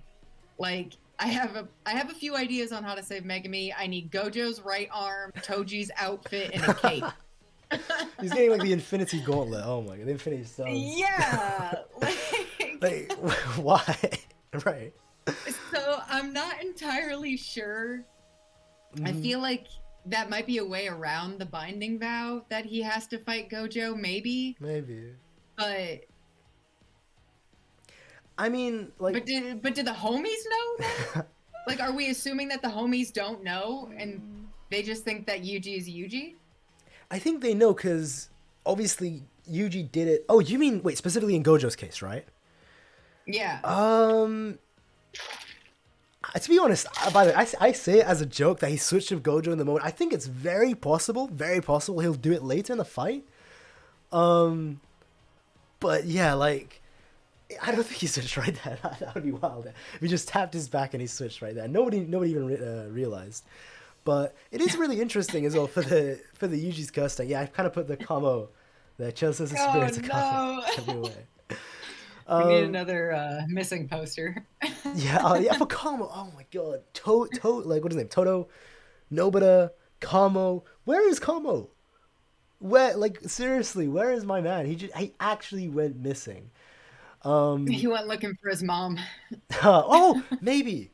Actually, maybe that's really nice. See, no, that's a great theory. It'd be great if we could see it. But I guess actually that's one of those things that we could see in the epilogue of JJK, where like we just see him with his mother. I have a feeling he's still fighting. Yeah, maybe still fighting. Then just no one ever told him. I need him to still be fighting. Maybe. But okay, as for the Yuji, I'm gonna make a poll about this as well. So let me just quickly put one more meme, I guess, because this is like a bunch. I could put, how about this? Since we were talking about Naoya, how about I put a Naoya one? How about I put a Naoya one? But yeah, because there's so many different possibilities for. Oh wow, that's really big. Actually, I should make that smaller. For what Yuji's technique is it a Hus technique to begin with? Is it some sort of ability? I'll put like this here. So I'll make a poll about it. So, do you think, so I'm asking you and the chat, do you think it's a soul related ability or it's a actual technique that is going from Kenjaku, like an extension technique that may have been awakened from the death paintings that he's eaten? So maybe he has like a, because as we know, curse techniques evolve over time, maybe he has like an evolved version, so he doesn't need to swap brains, like a body swapping technique that's better, or maybe he's learned how to do it via Yuki's book, something that only he could do. I mean, do you have any thoughts on that? Like which one it could be? I know you said you don't want to say for sure, but I guess as like a theory. My thoughts are basically that it has to do with him being a perfect vessel. I don't necessarily know if it's curse technique at all. I think it's him being a manufactured perfect vessel, having soul awareness, being soaked in the right amount of curse juice. True, actually, yeah. And having the information that was in Yuki's book. I think all of those things, plus Kusakabe and his infinitely powerful simple domain, like he blocked maximum Uzumaki with it. I think if you sort of combine the ideas going on here, simple domain is something that could probably guard one's soul or act as like a, if you think of like a membrane on a cell. Yeah, because the, like you just said, the Mekamaru Kochita. Yeah, that's really interesting. Yeah, maybe actually for sure. Yeah. And so I just think it's an extension of Yuji's perfect vessel, basically. Now, well, you actually made some really great points, because again, like you just said, cursed object. Maybe you could house things now. Maybe you can swap things because he's aware of the soul really well. The soul book could have helped for sure. And just to what Justin Williams just, shout out Justin Williams again for the 20 and the $2 as well. Much appreciated. So I appreciate the support for the community. It has to be related or relate to false memory somehow. I think it'd be really nice if it did, because I've actually seen that pop up. I've seen actually some people bring up the false memories theory again, and maybe it's related to that. But the issue is Gege in an interview directly debunked it. He said the Choso and Todo, like all of it, it's not a curse technique, it's not fake memories, it's nothing to do with that. So he says it's for different reasons. They had those things happen for different reasons. And I think personally that also goes back to Yuji's perfect vesselage. He absorbs everybody around him. Like literally the personality traits of everybody around him. You know how we all made fun of like Yuji charging that rock with first energy and taking down the like, jetpack, like no diffing. So that was something that that was something that Todo did in the Shibuya incident against Mahito. And when Yuji says "so what" to Angel, it is literally the exact same panel as Junpei saying "so what" to Ito, I think that kid's name was, while he was dangling him in the air. Maybe. I'm surprised you remember. By the way, that is incredible that you remember that name. I don't think anyone. I know. I'm a little bit shocked. Name dropped that. That's actually crazy. That's good. I saw like. So he. Go on. Yeah, he absorbs everything, and I think that might be like a Kirby. I mean, it's. Yeah. You are what you eat. Yeah. Perhaps exactly. You actually, because I saw the poll was leaning towards the body swapping. You actually clutched. You didn't just convince me more. Like, because I was more on the body swapping. Now I'm honestly 50-50. I'm not on the fence. You convinced a lot of people in the chat though. Like the soul swapping is winning now by a large margin. Actually, well, and it totally feeds into my theory that Megumi is going to. So you know how when you expand a curtain, you say emerge from darkness, blacker than darkness, purify that which is impure. Megumi can just put up a dang window or a simple domain or something in there. that is So, no, that is that's my great win theory. con for Megumi. Because like, no, it actually fits so nicely. Emerge from darkness, like the line of the to make a barrier. Wait a minute. Wait, actually, whoa, that's actually a great theory. Wait, I've not heard that one before. Damn, that's great. I always thought that was totally written for. And then if you look at Angel when she does her technique too, like purify all sins or whatever, Yeah. a light. Yeah. It's like the exact same thing, but darkness. So why can't he had both dogs once? Yeah. No, for sure. That could definitely be the case. Let me put up this Toto thing as well. As for, so I saw like Har Siddhar. He also said it could be a soul ability because Higuruma, like like 100. He said kind of confirmed. I think Higuruma 100% confirmed. Yuji for a fact doesn't have a curse technique, but just to counter to that, he just didn't have it at the time. Like 100% Yuji didn't have one, but maybe it's possible after eating the death paintings and getting the blood from them.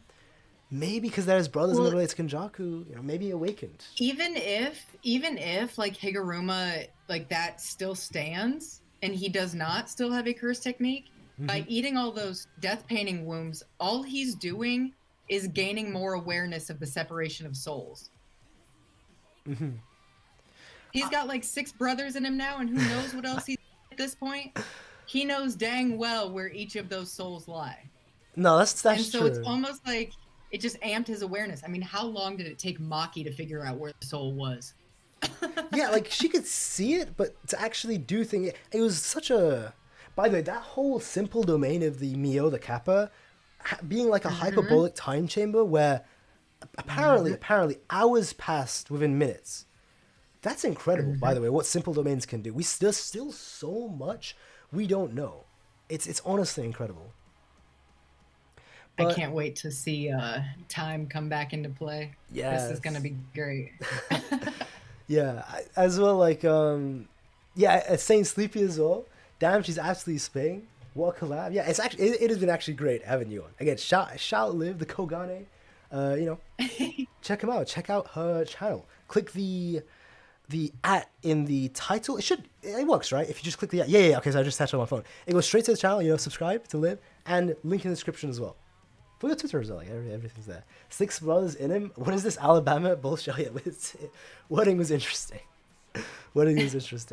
As for like what will actually happen with Yuji's like technique, it's so interesting because how is he gonna use? Is he just gonna use this to switch with his allies?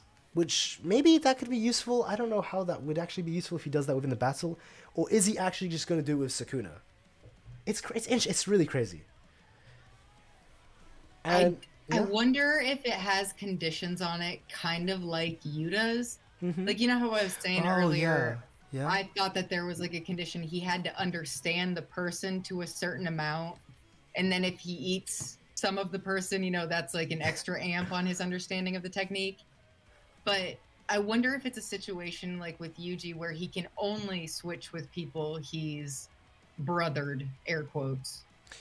So, you mean like not like a blood brother, but like brother as in... Not a blood brother, but somebody that he's come into contact with and synced up with before, and like, even like a Mai would count. Like somebody that he can recognize the soul of. Oh, wait, maybe. Which would totally count for Megumi. Wait, this could all tie up really nicely, because if the reason he got this technique is related to the death paintings that he ate, and obviously all the death paintings have blood-related curse techniques, maybe the condition is he needs to, like you said, brotherly, like, see how, I don't know what it's called exactly, but how you make like a cut on both your fingers, so like 2 people make a cut on their thumbs, and they press the thumbs together, and it makes them not biological blood brothers, but blood brothers, if you get what I mean. That's totally a binding vow. Yeah, that is totally.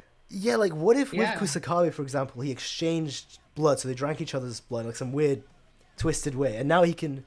That would be interesting. So maybe they're gonna try force feed Sukuna Yuji's blood. I guess. Grab him by the face like he did Megumi. Yeah, give him a taste of his own medicine. No, that'd actually be great. That Maybe. might be a nice little way for Nobara to come in too. Yeah. Nobara Deus Ex Machina. I saw actually Diavolo. He actually said that Nobara's just become an assistant. So she's in a coma. She's just like an assistant now. And I'm like, oh man, that's... Even if she was, you know what? That's great if she was. Can we at least see her? Like, can we at least see her? Yeah, something? I want to see her in a cubicle next to Sayori. I need to see that. No, that'd actually be great. Hey, Iki as well. Wait, only 3 off 100? Hey. I mean, I guess we could easily hit it. If we hit that, that'd be great. Thanks. He could be on some All Might thing where he needs to eat hair or whatever. Yeah, something like hair or blood. I guess the blood would fit really well. Nobara's dead, accept it. Again, guys. No. Yeah, no. Until... Again, dead is... like, because there's two things, right? There's people who think she's in a coma, but she won't come back. And there's people who think she will come back. And then there's people who think she's dead. So there's 3 tiers to this copium, right? I'm of the copium that she's gonna come back. Do you think she's gonna be in a coma or gonna come back in the final arc? No, I think she's gonna do big things. Yes. I think the longer we don't talk about her, the bigger. Exactly. That's essentially it. It goes back to what we were saying in the beginning, right? Or beginning of the stream. How he's saying she literally solves everything. She could like instantly beat Sukuna right now because of Yuji's soaked in his cursed energy. She could beat the merger. So Gege shelved her for that reason. Listen. Yeah. Gege has his reasons, but I still don't like what he's done to my homegirl Nobara. And here's the other thing, like, okay, I know everybody's saying, like, the Ino thing is strictly about Nanami, but let's think about how many remnants of corpses were left in Shibuya. Mm-hmm. Like, Nobara, if she died, would have a bit or piece left of her for Ino to use as a summoning. So it's not just no, Nanami we're gonna see zombie. Stop. No way. I want Nobara to come back. Ogami, that's all you need. No, I did. I want Nobara to come back, but not that way. Not that way. Oh no. By the way, the poll is like 58% soul. So you actually killed that poll. You convinced everyone to search for the soul thing. She's 6 feet deep, guys. Nah, she is at least coma. I think she's waking up. She's coming back. I'm not accepting she's dead. No, zombie Nova. I'll admit, you actually say some like really good theories that I just haven't heard before. Like the emergence from darkness, barrier technique theory. Like it's gonna go that way. There's Nobara zombie theory. Like these are really good. These are really good. Well, it's always been one of those things like.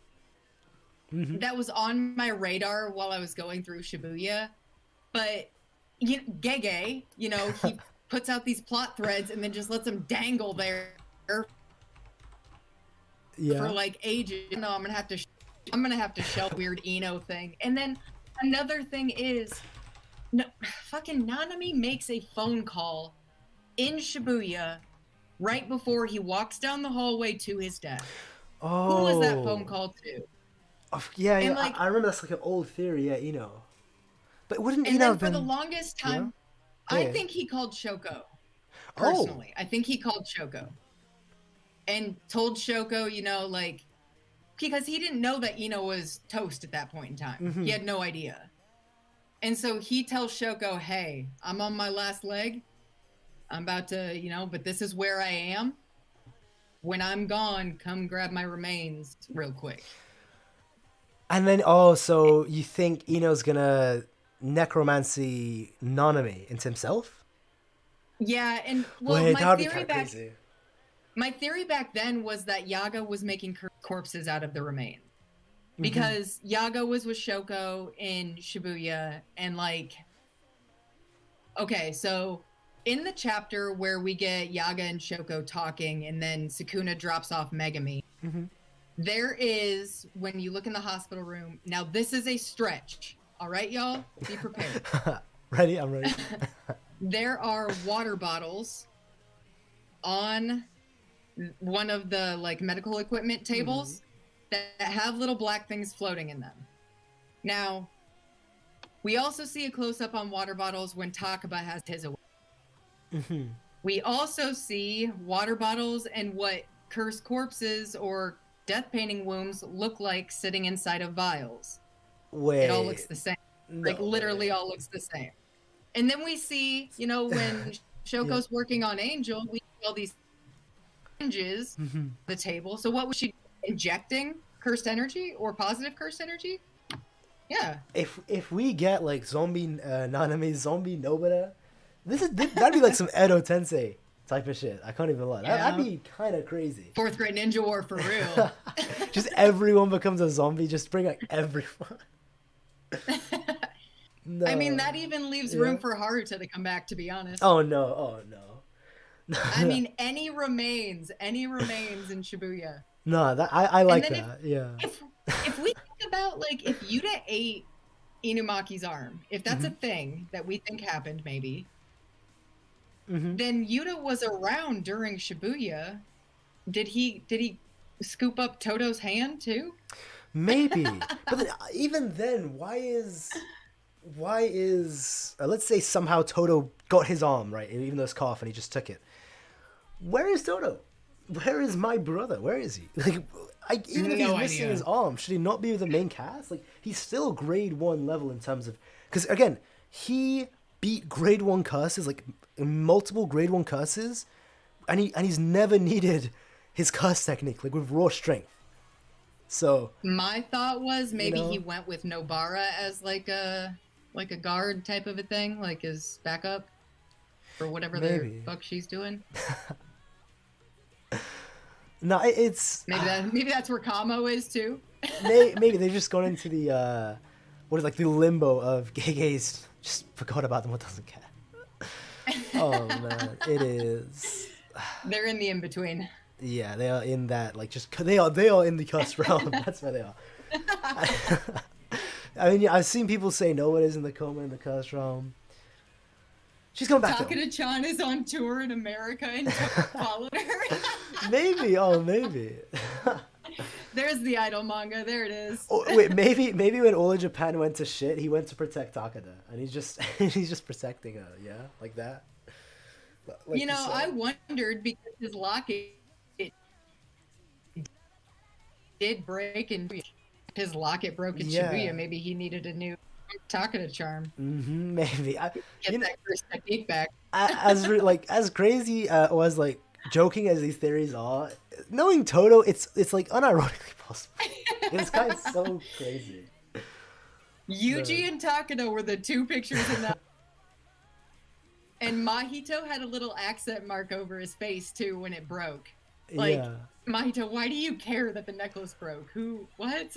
He was just shook. Like, he was actually, what the actual, like, what is wrong with this guy? He is a weirdo. Takada-chan equals next Kunjaku. He's like, Takada-chan is the true lyricist. Takada-chan is... I had a theory for a while that she was Yuki. Really? Yeah, it was like mass manipulation. That's perfect. I mean, Takada-chan it's such a random, because we rarely get civilian characters like that, especially named. Like it's even rarer named ones. And she even has her own like side extra. Like what is it? I think it was an extra in the volumes, and also an extra in the anime where she has her own scene. I was like, oh, it's like okay. Gege really wants that idol manga. Yeah, the idol horror manga. I will be on that when he makes that. Oh man, if Toto actually there, he's going. Like, yeah, I don't care about the killing game. Takada-chan's on tour in America. That sounds like Toto. I guess he would probably show up for the final fight, but yeah. Man, as for like again, Kashimo, I put the poster back up. Missing puppy. I do think if we're ever gonna get his fight, it's gonna be the next chapter. But one thing I'm really, really, really worried about is if now that JJK is ending this year, and if I'm just assuming it is because of what he said, I thought this chapter is going to be at least 2 or 3 chapters Like we'd get to see a Kashimo transformation like Godspeed, like Killua.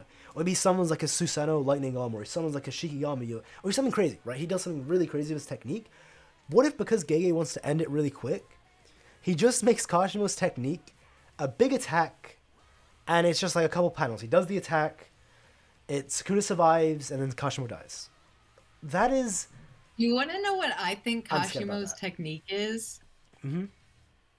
I think Kashimo's technique is something that's going to take out the entire power grid. Oh.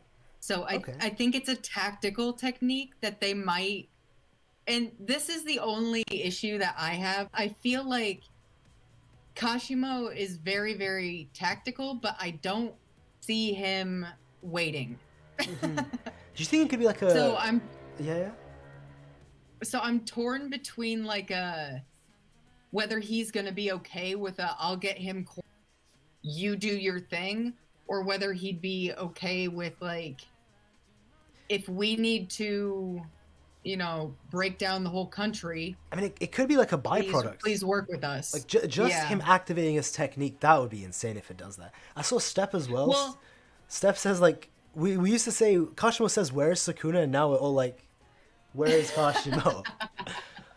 Like, actually though, that's so true though. You know, but like if you remember back to like when Hikari and Charles met, one of the things that Charles said is, "I'm surprised that the power grid is still up," and that like immediately reminded me of Kashimo. I'm like, oh, maybe not for long.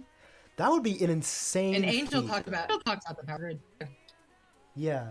Well, that would confirm he's special grade. Yeah, if he takes out a whole like country's power grid just by activating his curse technique. I mean, I think he's already special grade, just as a threat that I know it's debatable. I know it's so debatable. What are your opinions on that, by the way? This is gonna get toxic, but this always gets so toxic. But so in the chat, I feel like he has to be. Like Ryu, I feel like he has to be. You know. Yeah. Oh boy. Yeah. Like Kashimo. I don't know how to qualify them. I feel like so if you want to know the truth, this is how I qualify special grades based on Kenjaku's parameters of whether they can take over a country. I decide how long it will take them to take over a country. If you can do it like right now, you are SS. If you can do it in a long weekend, you're S. If you can do it in a week, you're A. Special grade. Yeah, because for sure. You know what I mean? Yeah, one thing I really hate to say, like... No, what I hate, is when people say, oh, you have to be Yuta or Yuki level to be special grade. We know that's not true. Like, all special grade needs to be the same kind of tier, or the exact same level, because Gojo exists. Gojo is I mean, he has so many tiers stronger than Yuki and Yuta and Geto as well. Like, he could 3v1 them, honestly, and destroy them. That's how much stronger than he is than them. But he still is on the same level. Like, he's on the same tier as them, right? So because, like, just because, like, Ryu and Uro and Kashimo's, like, they're not, like, as strong as Yuta and Yuki, even though I think they're very close, especially Yuta, I think they're very, very close to that level, but they're not exactly there. It's not that big of a gap. It's a very small gap. And the gap between Gojo and Yuta's is gargantuan, so clearly that's okay. I mean, even Yago is going to be special grade, and he's not that strong as well. You just have to be able to take over Madagascar. Fair enough. You got to be able to take out the lemurs. You got to be able... Pretty much. Now, the way I always see it is, like, any grade 1 sorcerer, if they're going up against a country's military, once, like, the bombers are coming in, or once they're saying, like so many missiles and getting all these tanks in, and high-level military-grade equipment, like high-level stuff, right? There is no grade 1 that's beating them. Even if they last for a while, they're not being that military. Whereas, let's say someone like Ryu or Uro or Kashima, I think they could blitz through an entire army. Like, there is nothing an army can do to stop them. And they can just take over the country. So I'm not saying, like, obviously grade 1s can beat soldiers, yeah? So here's the reason why I do it in time periods it would take them to take over. Because then we have Toji and Maki to get on the field somehow. Ooh, okay. And I think it would take them. Okay, so Toji and Maki, it would have to be an infiltration thing. You know what I mean? It's not Really? like Kenjaku and Gojo and No, yeah. I don't think so. If the military is mobilized, I think they're so strong. I think what you're saying is true. I easily could do it that way. Like, you're definitely right. I just think they're so strong that, like, there's nothing they can do to kill them. You know what I'm saying? For real, Operation Tank It. Like... Yeah. Well, I mean, technically, I guess we could assume that they can punch tanks. Oh, easily. There's nothing. If Gojo tanked a red, and he's like, oh yeah, this is nothing. Like, this is not enough to kill me. Like, oh, my best of friend as well, Justin Williams. Again, Justin Williams, much love, man. Really appreciate the support. Shout out you. Ghetto's scale and hidden inventory put special grade sorcerers and spirits as the same strength. They're definitely special grade, but on that scale. I disagree with that, to be honest, because there was that panel where, by the way, this is so contentious. Some people don't agree with this, but I honestly think it's like Gege just saying Ghetto is grade 1. There is that panel that shows, like, Ghetto is grade 1, where he's breaking down his curse technique. But yeah, I think, like, in terms of, because the special grades are so, at least in terms of, just like, I guess, with human sorcerers, the special grades curses are so varying in strength, because some of them are not even comparable. Like, you know. And one of the things about special grade curses is, I mean, they have RCT or whatever you want to call it. They have auto regen. Yeah, like, I think it's they're so using, much easier for them to heal. Yeah, they're using pure curse energy to heal, so like not reverse curse technique. Which is, because this is important, because then it goes back to this whole Sukuna theory of why can't you heal Sukuna's cuts? Is it reverse curse technique? Maybe pure. I don't know, but yeah, again, saying like sorcerers and spirits on the same level, I disagree with that, because I think Ryu, Udo, or Maki Toji, or Yuta Yuki, like these guys with sorcerer level special grade, would destroy like any of the other special grades. Spirits. But yeah, and then there's also the thing in JJK that makes ranking special grades really interesting is compatibility. Like, we can talk about can't miss effects all day of domains, but then we talk about Hikari. Yeah, and it's like, yes. Well, so actually, no, there is a perfect reason for that. So there's, I guess the reason that I go for is as a fighter, he is special grade level. Once he hits jackpot, he's special grade level. As an actual, like a combatant, special grade level combatant. But the issue is, maybe his curse technique, actually no, it definitely just isn't suited to fight an army. Especially, because like in those moments when he's trying to hit jackpot, he can be killed. Like easily, like a missile could hit him and probably kill him. Because he's only grade 1 level during those periods in between each jackpot. So I think so he's like special grade level combatant fighter, but that's why he's not classed as a special grade. And there's also the reasons why the high ups hate him, but I don't think that's a great reason, because the higher ups, they hate Yuki does nothing, they hate her, they hate Gojo a lot. So, and they don't take their special grade rankings away. But yeah, I think it's almost like, I don't know, it's almost like they throw a special grade on what they fear the most.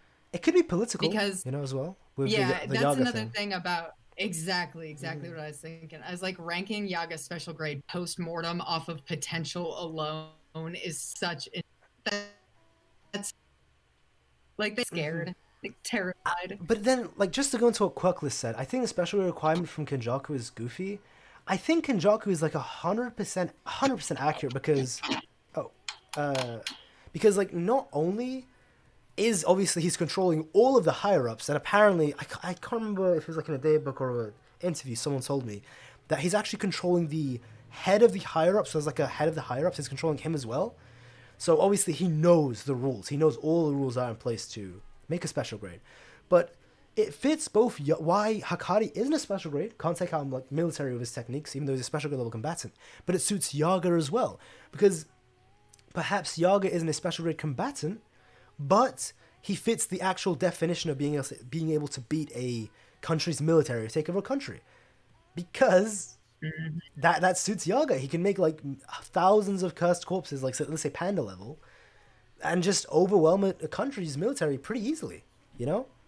So like, the definition I think that there's no limit to what he can do with cursed corpses. Absolutely. Like, that's... and it also makes me wonder, you know, what Yaga or Gakuganji's got put together. Right? Mm-hmm. But, ah, man, I don't know. What we got incoming is going to be wild. For sure. Yeah, especially with, because, you know, I do think we're going to get Kashimo versus Sukuna next. So, Sukuna top 1, Gojo top 1. Yeah, I actually, so, do you, okay, obviously, Sukuna's going to win, right? It'd be really weird if Kashimo beats Sukuna. But, how do you think this fight's going to go? Because there's like a lot of different things. Do you think it's going to be easy? Do you think it's going to be like a high diff fight? Do you think it's going to be one chapter? Because there's like a lot of ways this Kashimo versus Sukuna fight could go. Okay, so what I would be worried about happening is basically if Kashimo just comes in and uses his technique. Mm-hmm. If there's no hand throwing beforehand, that would kind of suck. But on the other hand, if we get like the most beautiful throwing of hands sequence I've ever seen, and like some of the fastest fighting that we've seen yet from these two, a lot of shit talking, I will be happy. But essentially what I expect from the fight is Kashimo going in with the intention of charging up his attack and using it as fast as possible. That's kind of what I expect. The thing is, I really hope that isn't true. Now you're probably right because of it being just a big attack or extremely short, like maybe 10-20 seconds limit. Because of JJK ending soon and we don't have many chapters and he just wants to get it all over with, maybe just tanks the attack. I would honestly love, because like the way I think it has to work is Kashimo's always had a curse technique that wasn't one-time use. Like, he's always had a curse technique. It wouldn't make sense for him to have been born of a curse technique and he's just never used it his entire life. Like, just a actual one-time curse technique. It's possible, but it's very unlikely. What I think is going on is when Kenjaku was making a contract with him, but probably before he incarnated or just after he incarnated, he made a binding vow so that his regular curse technique, whatever it is, to make it dozens and dozens of times stronger to take on Sukuna, because he knows Sukuna's stronger than him. He probably made it a one-time use to make it like some Gon type of power level, right? Like what Gon did in Hunter x Hunter. And he may have also put other binding vows on top of it. So maybe on top of that binding vow, which is making it dozens of times stronger, he'll put another binding vow, which it could multiply. So it could actually, the multiplication could stack, which if it does, that's would explain how he's 25th Sukuna level. Another one could be if he makes his one-time use curse technique even shorter than it normally is. So not only is it one-time use, but he makes it 5 minutes or 10 minutes. So if it's like a transformation where his hair spikes up like Killua from Hunter x Hunter or like Goku, I don't know, from DBZ, like that would be great. Like that would honestly be great. I'll just put my. What if it's like what if it's like a self-affecting thing? Like, what if he is the charge and it's not like he's burning his life away? Imagined it. Yeah, type of like lightning. Like every time you touch him, you are taking soul damage. That would be crazy.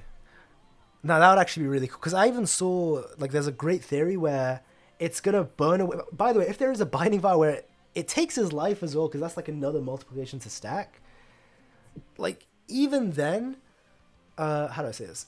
Imagine how cool it'd be if he's like transforming into lightning, like he's burning away into lightning as he's fighting. Like he's turning into energy, so he's like actually burning his life away as he fights.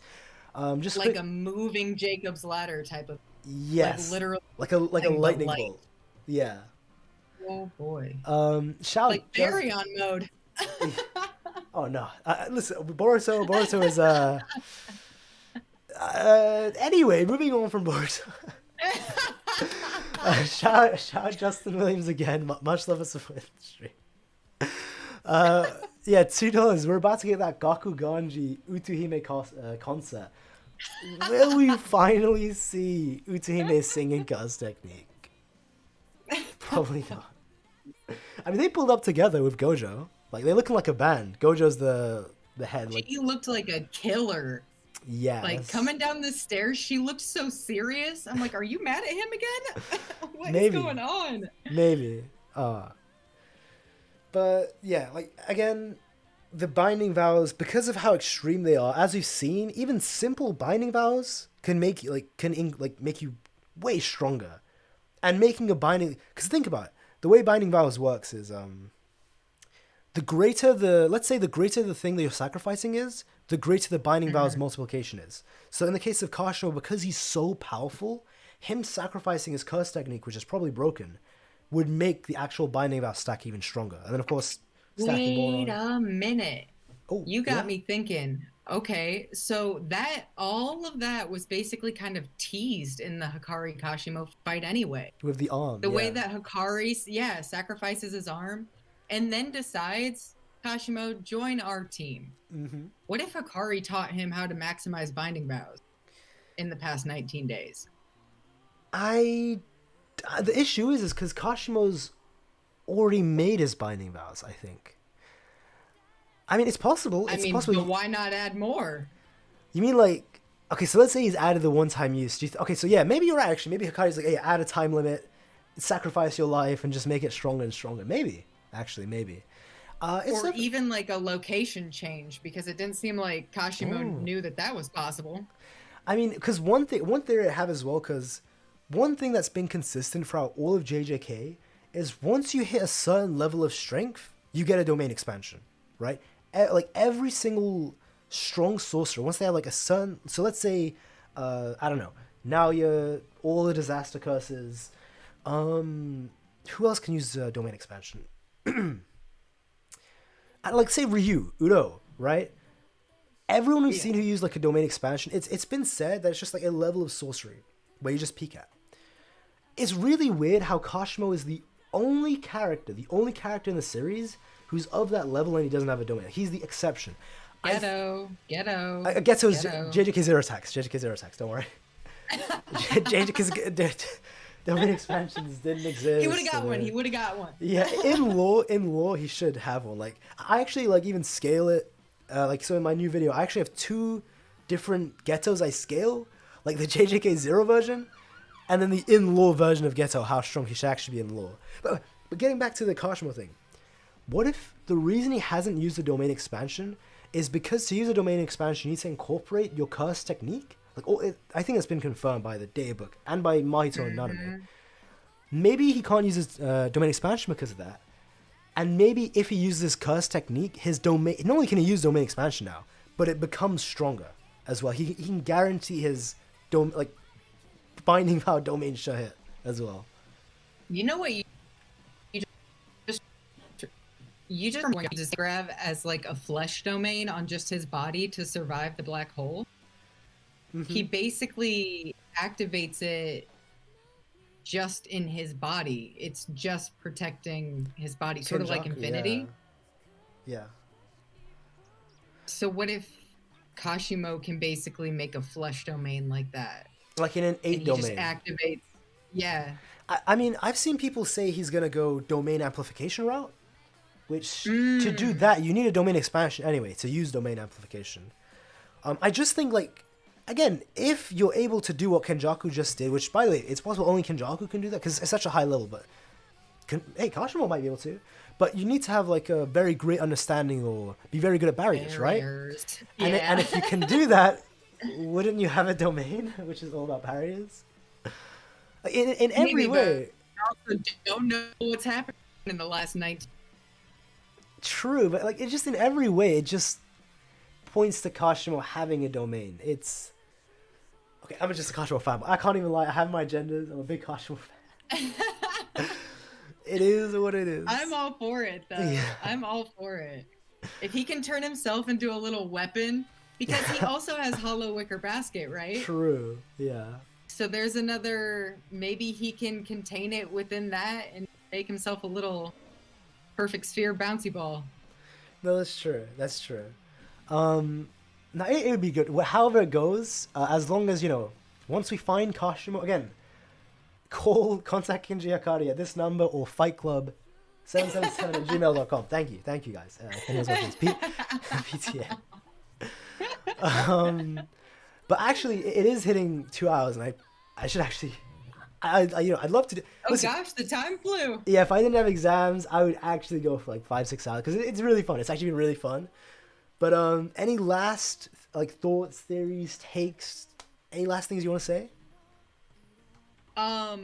I love Kenjaku watching TV in the middle of the street with his Kogane. That was beautiful.